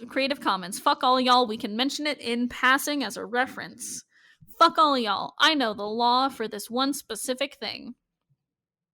Good for you. So, at the lake house, Walmart brand Terminator has upgraded to a silenced pistol with wooden bullets. Great. He shoots Stefan in the heart. Not great. So, this is when the Tyler show turns into a horror movie. We're in the process of turning into a classic. This is yes, horror movie. It is so horror movie-esque, and it's so good. So, fucking Brady, off-brand Terminator, Stephen Amell. We're gonna call him Stephen. Stephen goes to the house, and basically leaves Tyler to look after Stefan. And Tyler learns that, or Stefan tells him that in order to break the curse, that Elena needs to die. Tyler did not know that before this. He was just kind of going along with the werewolves. Yeah. So, that's the secret mouse tool that Tyler's going to use later. We cut back to inside the house, where Elena's realizing that Stefan's been gone for a while, and she's like, what, are you growing the trees out there? Which is such a white person-ass thing to say. I just gotta say. I feel like my mom has said that a few times. We do a reverse shot, so we can see the front door. We can see Elena inside the house. We can also see Terminator off to the right, waiting for her to come outside. So Elena, thankfully, has the good sense to grab a knife. Thank you so much, Elena. So she walks out of the house, and this is such a good horror movie sequence, by the way. Mm-hmm. She walks out of the house and gets grabbed by Terminator, and she stabs him in the fucking stomach. Mm-hmm. Queen. Love that for her. Do you want to know what meme this reminded me of? What meme? Do you know that meme where it's like, after getting stabbed in the stomach, hey, thanks for the free knife? No. Do you know that one? My God. Because no. Terminator takes the knife out of his stomach and then begins using it. So, hey, Elena, thanks for giving that guy a free knife. Jesus Christ. So he walks the entire time like a serial killer. He walks like Michael Myers in Halloween. Is honestly the way I can describe it the best, because it is that slow, plodding walk. Yeah. He steps into the doorway and he stands there silhouetted like a fucking serial killer, and he yells out, "I can smell you." Which is fucking weird. Fucking wild. Elena just hasn't showered in a few days, okay, guys? God, don't be fucking mean, okay? She just hasn't showered. Don't be so fucking rude. Don't be so fucking rude. God bless you. I wasn't cough, but thank you. You're welcome. Anyway, so she actually does the smart thing. She takes her sweater off, lays it on the bed of a bedroom, and then goes to hide elsewhere. Elena, you're so fucking smart. She is so smart in hiding from supernatural creatures now, which I know is a skill set you don't want to have, but damn, is it handy. You know, she's gotten kidnapped like, what, 2, 3 times 3 now? times. So 3. We're on 3. I think we're over 3. No, we are. No, we are not. We counted. We're at 3. As of really? As of Masquerade, remember we counted. It's the Elena kidnap counter. Oh yeah, we did. Mm-hmm. Go, good Elena. Good. So, she's like, this time I don't actually want to get kidnapped. So this time, let's not. So she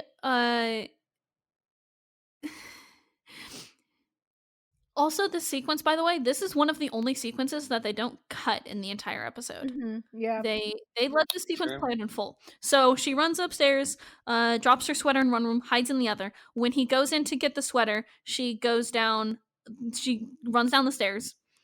Eventually, I think she can hear him kind of rustling around up there, so she slams the front door and then books it to the back of the house to her parents' room, where earlier they found the secret vampire killing room. And she goes in there, and then, I guess, donates another weapon to Terminator by stabbing him again. Thank you for donating to Terminator's Youth Weapon Fund. But she does take the knife from him. She does take the knife back. So she actually switches out. She's like, hey, do you want this? And I'll take that. Thank you. Jesus Christ. She runs out the front door, and Terminator's following her. And then Stefan pulls out his fucking heart. Just like immediately. Yeah. No cap, no filler. Just pulls out his fucking heart. It. Real quick. Horror movie complete. Perfect. Love it. You killed Michael Myers. What are we rating this horror movie? This imaginary horror movie?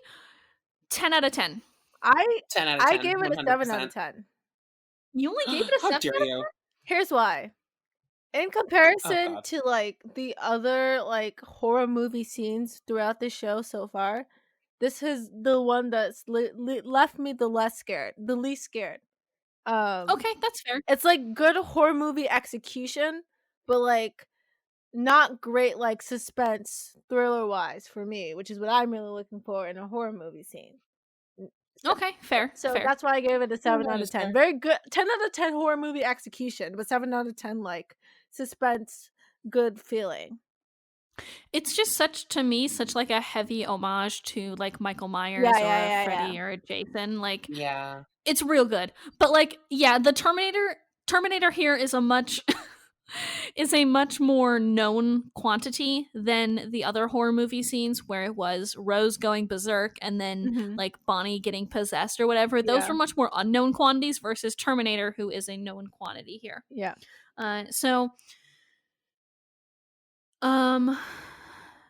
Stefan rips out his fucking heart immediately.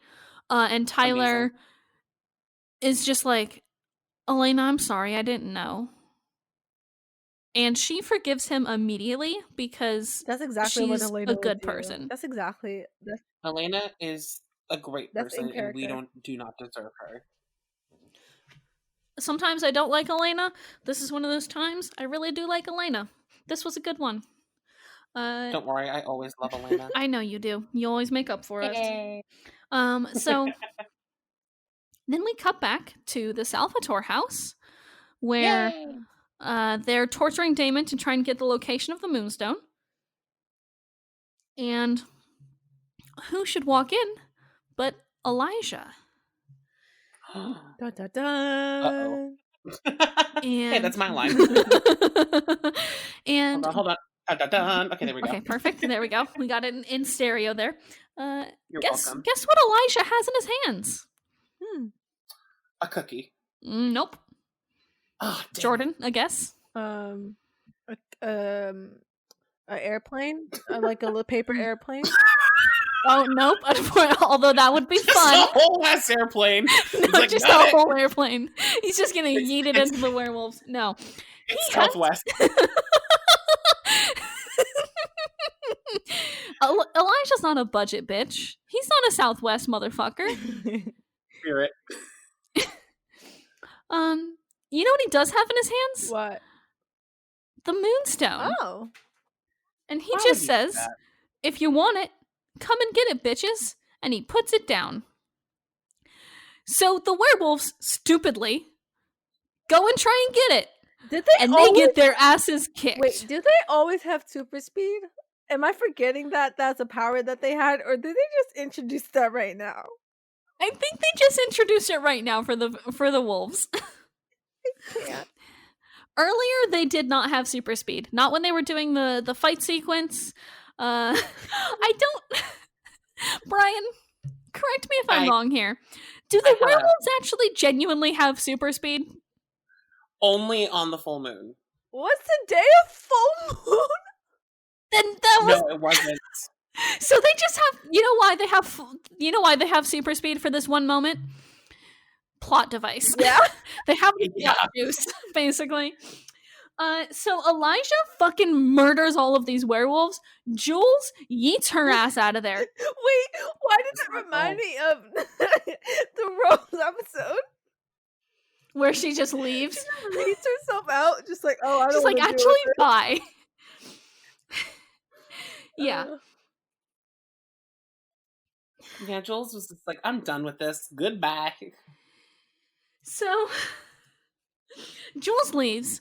All the werewolves are dead, except for little Stevie.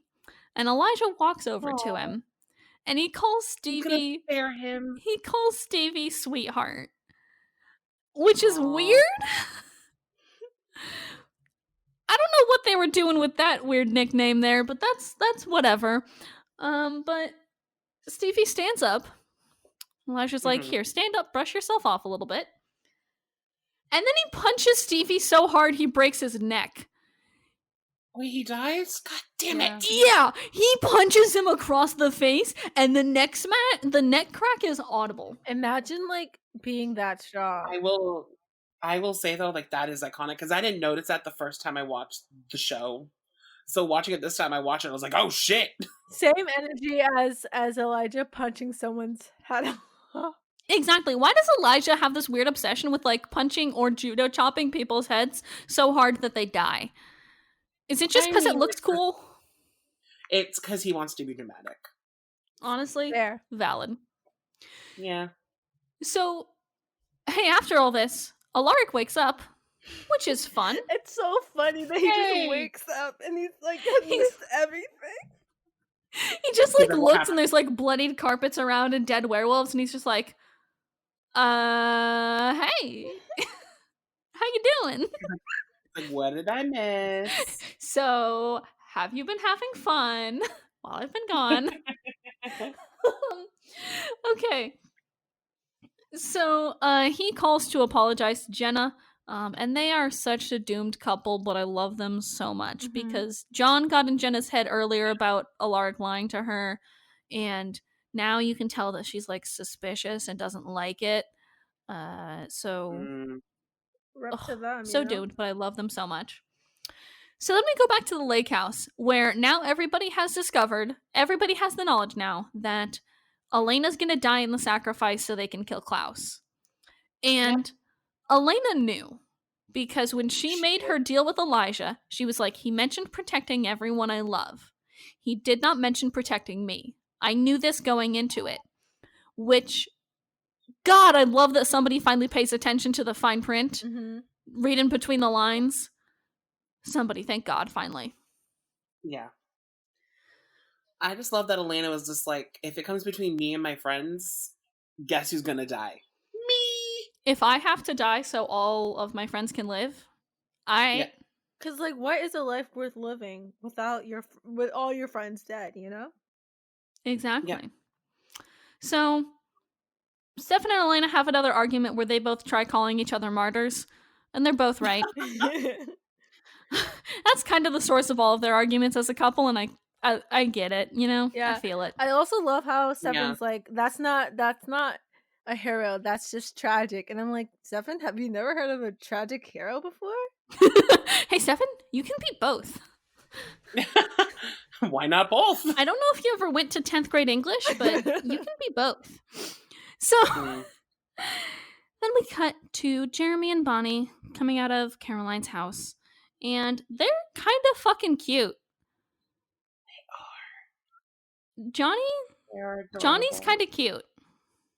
Who's Johnny? It's Jeremy and Bonnie. That's what we've decided that their ship name is now. They're Baron. Absolutely not. They are not that Build-A-Bear ass name. So, Bonnie's like, I've seen your awkward phase and your emo phase and your druggy phase, and now you're just kind of hot and fun. And I'm like, is he not in his emo phase anymore? I was gonna say, is this Jeremy outside of his emo phase? Because if so, I want to see him in his emo phase.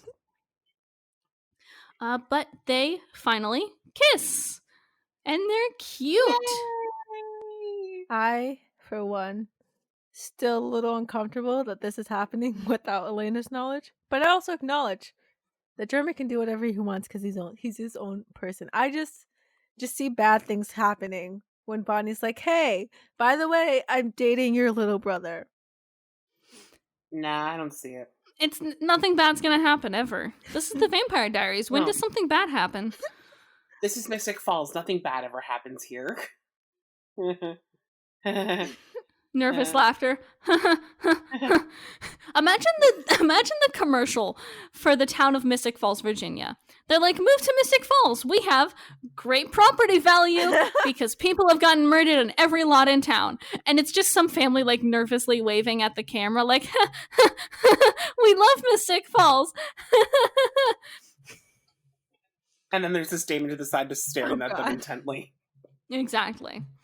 And then the full moon occurs and you can hear the wolf howls from the forest and you're like, go inside, go inside, go inside. Now I need to see this commercial for myself. Hey guys, can we have a commercial for Mystic Falls, Virginia, please? It's great. It's got a waterfall, some forest, unsolved murders. Here's the thing. Underage drinking. Oh my god, so much fun. Here's the thing. One restaurant, apparently. Tyler is running away. He's going to become a better man and a better wolf. And he talks to some people on his way out of town. He talks to Matt, and he kind of reveals that he did fall in love with Caroline. He was like, but she needs somebody good like you, and she loves you, so take fucking good care of her. And Matt's like, yeah, okay, I guess, whatever, dude. He's like, I'll see you tomorrow. And he's like, yeah, sure. Or not. So... I also love how Tyler's acting like all protective and fatherly, like he didn't just like in the last episode almost let her get killed. I know. He's like, protect her, because obviously I'm not doing a great fucking job. My track record already, pretty shit. It's gonna be hard to come back from this one, y'all, so I'm just gonna bounce for a while. Bye! So, he leaves with Jules. For how long? We don't know. But you know what I do know? That this ending song is so fucking obnoxious. Really? I love it. You're a legacy. I can break the chains that bind you. Shut the fuck up. Are you gonna be like your father and his father was? Shut the fuck up. Such a CW ass ending song. I loved it. I love this. I love the Legacy's opening the opening number. Just so that's the end of those 2 episodes. Hey, yay! Jordan, what do you rank episode 2-13, Daddy Issues? First off, amazing name. Love the name. That already puts it very high up on my like tier, my ranking tier, alright? We have this whole memorial that's going on, which I think is hilarious because there's so many people who has died, and they're just like, oh, also we need to hold a memorial for all these people. We have Tyler finding more about his uncle and confronting Caroline. We have the Caroline getting kidnapped and Candace's acting while getting kidnapped, phenomenal. We have serial killer Brady over here freaking me the fuck out.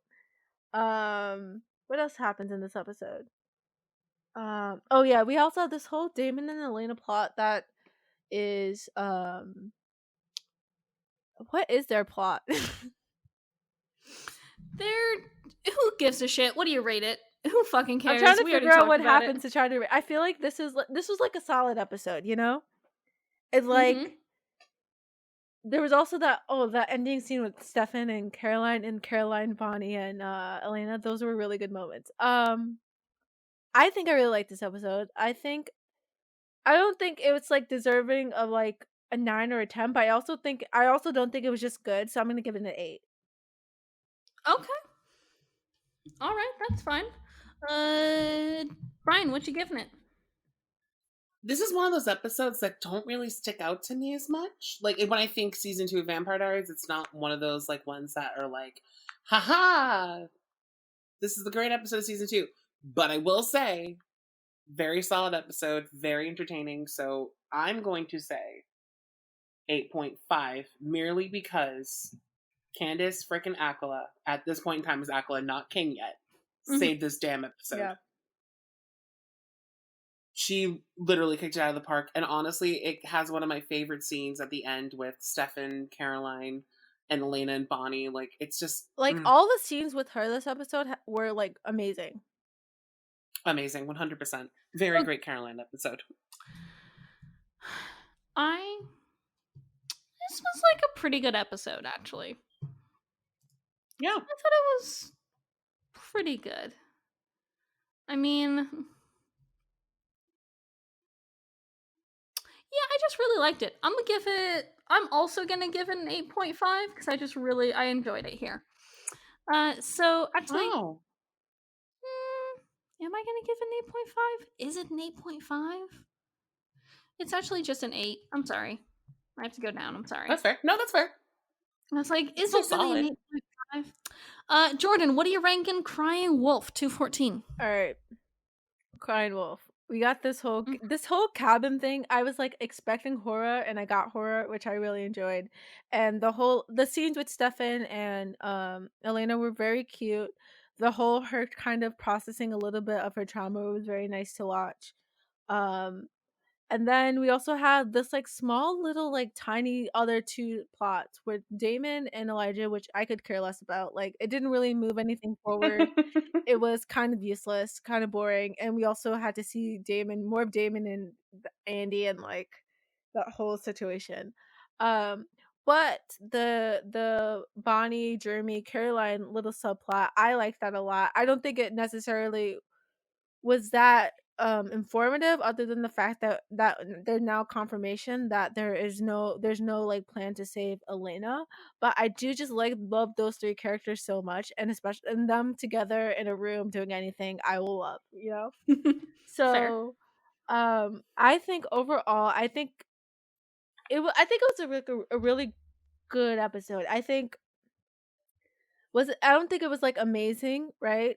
But I also don't necessarily. I don't know if I want to give it a 7 or an 8 because, like, it's just like there was like the whole like horror scene was like very very good, and like I don't know, there's something preventing me from giving it an 8, so I'm gonna give it a 7.5 because I think it was like really really good, but I don't think it's enough for an 8. Okay, Brian, what are you ranking it? I'm going to say 8.5 again. Okay. Because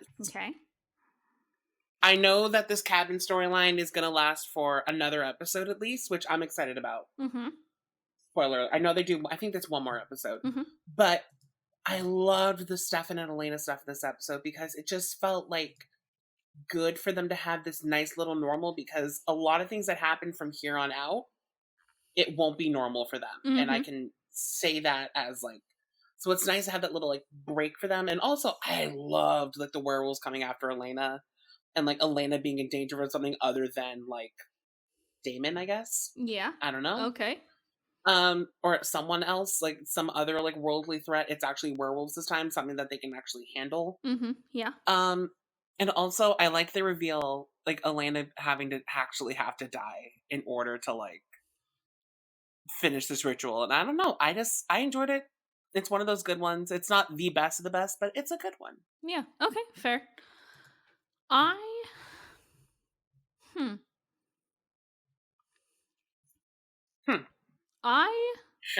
Yeah. Mm-hmm. Yeah.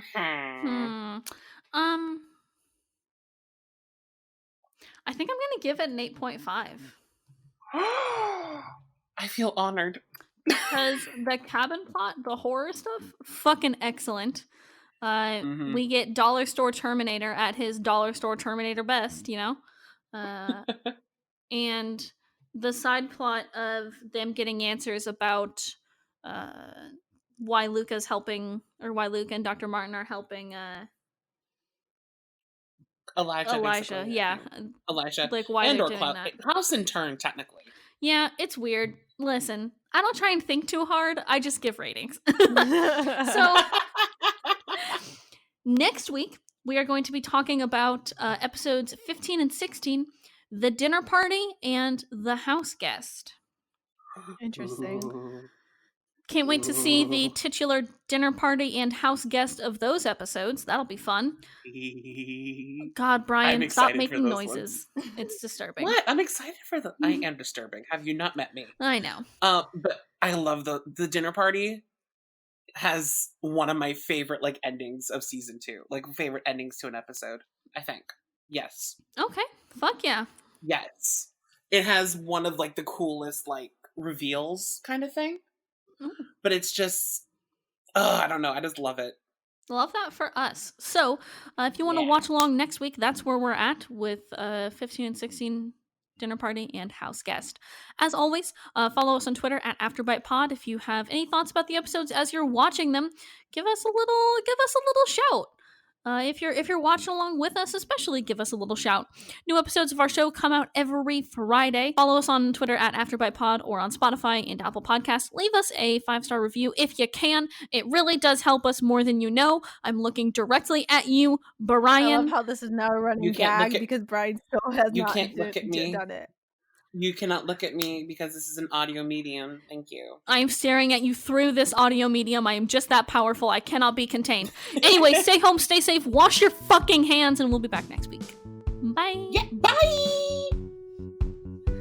The running gag is that Brian's never going to rate our fucking podcast.